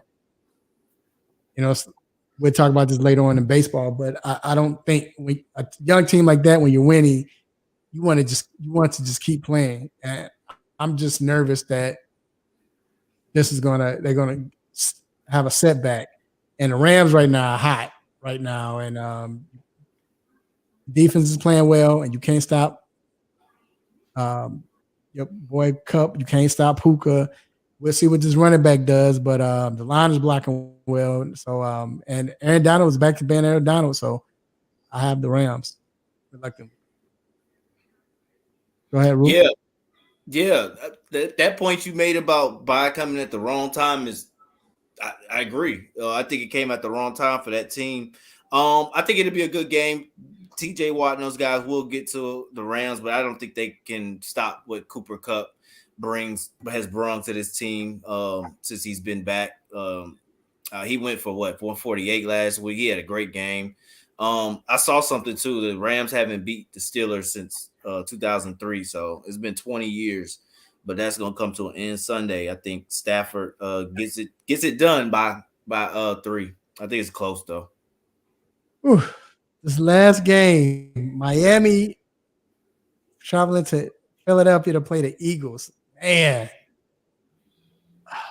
I almost want to change my pick because I'm scared because the Eagles, Miami can't come with that pretty boy type, S-curl type attitude. But Eagles defense right now, they're not playing their best. They're going to need their best, but nobody's guarding Tyreek Hill.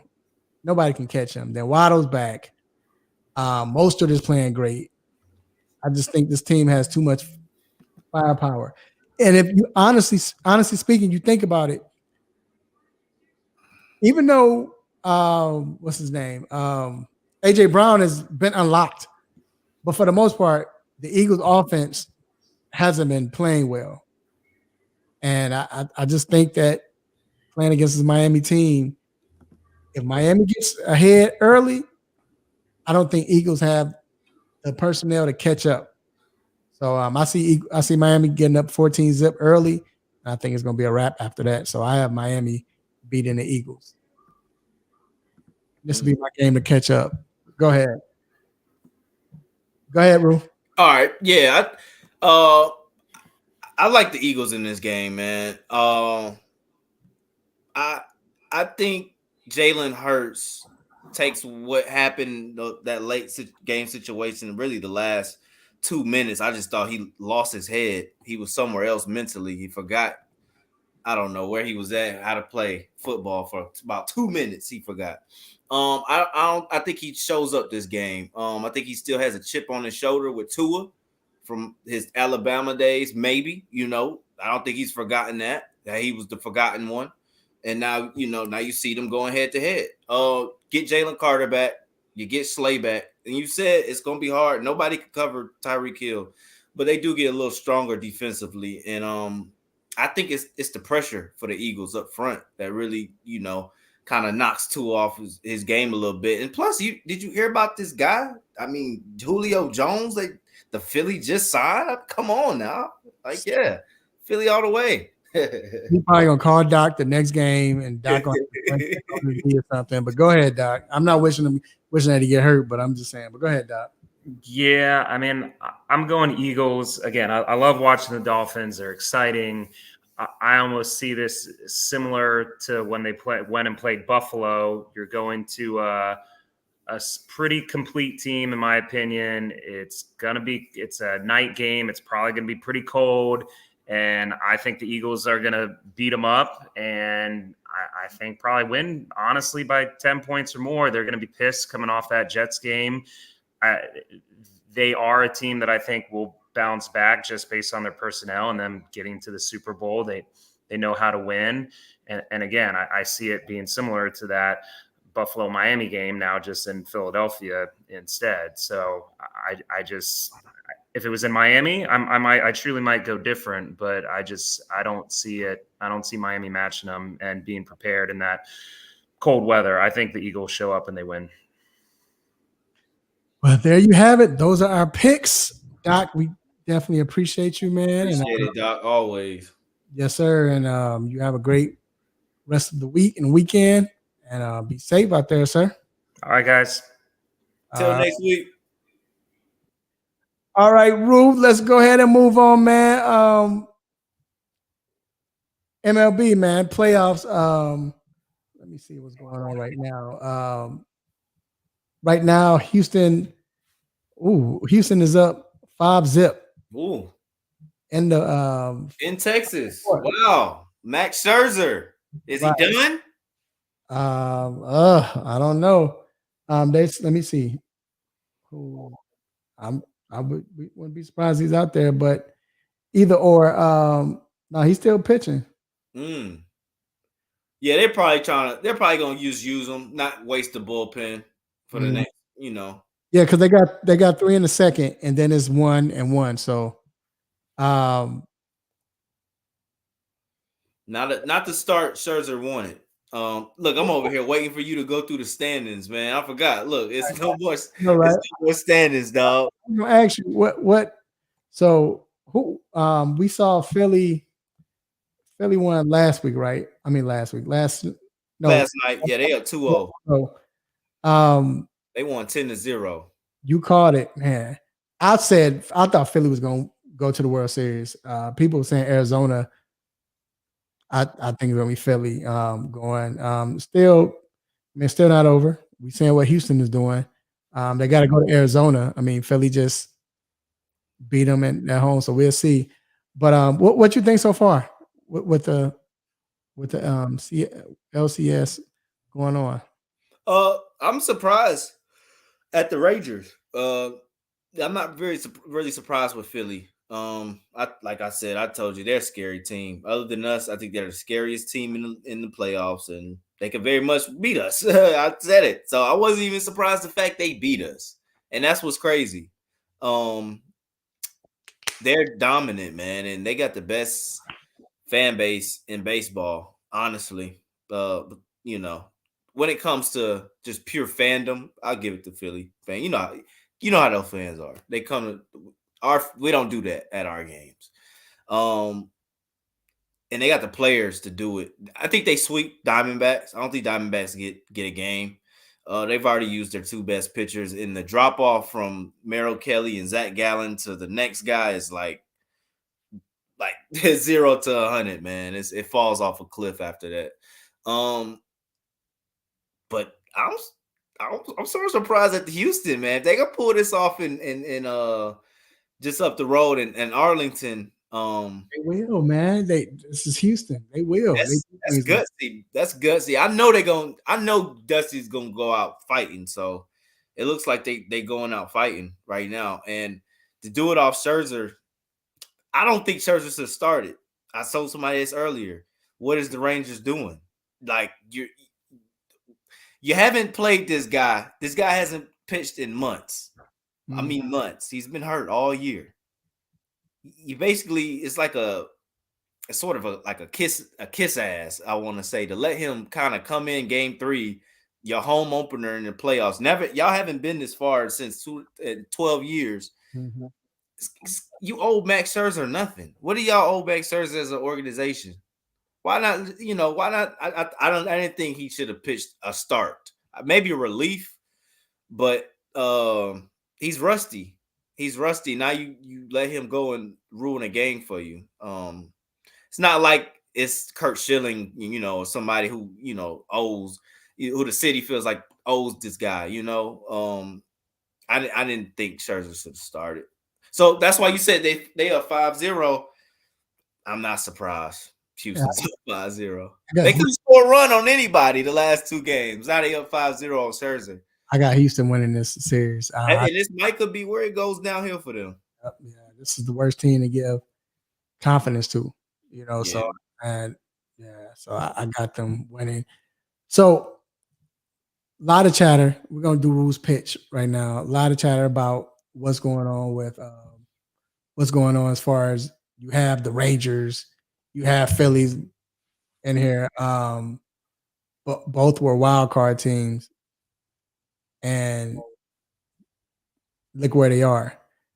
And a lot of people was talking about maybe they should change format. Go ahead, Rudy. The floor is yours. I want you to speak on this and talk about why and what you think and just what it should be. Yeah. And what happened to the Braves happened. They got beat by the better team at that moment, but I don't think they were the better team. You can look at a lot of teams. The Dodgers got swept. And I say this to say this. Say that to say this. MLB, I think, needs to go back to the one game wild card.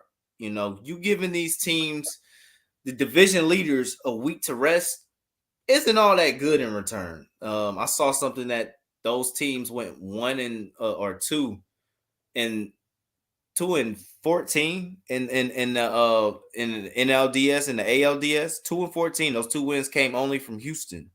So it's sort of like it's baseball is a sport where you need, I think need the repetition. The layoff isn't as good as basketball and football, where you need your body. In basketball you can just go pick up and play. Baseball is different. I feel like the hotter team at that moment has the advantage, has the leverage, and we've seen that. Diamondbacks were Dodgers. Dodgers owned them all year long. That layoff killed the Dodgers. Nobody saw them getting swept. Layoff killed the Braves, a team that only scored 4 runs and 8 runs in 4 games. We never had a stretch like that during the year where we only scored 8 runs in 4 games. We scored 8 runs a night. We scored 6 runs a night on average for 162 games. So to give us a week layoff when it used to didn't be like that. It used to just be 1 game, you missed 2-3 days. That's it. And I think they should go back to the 1 game. Because that's like the All-Star break. The All-Star break is a week. But that's why you have post and pre-All-Star stats, like where you could see what a player was doing before that week he was off and after that week. And a lot of players, they do better. Some they don't do as better because that layoff, man. I don't like it, you know, and I might sound like a salty Braves fan, but you could just it happened to every team really. All the division leaders except for Houston. So I think 1 game wild card, that's all you need, man. Do or die, and let's go home. That's Rue's pitch. All right. So you made great points, and I agree with you, man. I think that it should be like that. And I remember the old days when they had the pennant, and it was just the East one or the West one. That was it. It was just 2 teams, you know. But now you got, like you said, it's not like football where it's a luxury to have a week off. You know, even basketball maybe it sometimes. But yeah, I definitely agree, man. Well, all right, y'all. It is time. It is that time. Hate to let y'all go, but hey, we gotta go. You know what it is. And look, what we always say when this is how you know it's time to go on this show. If you don't know,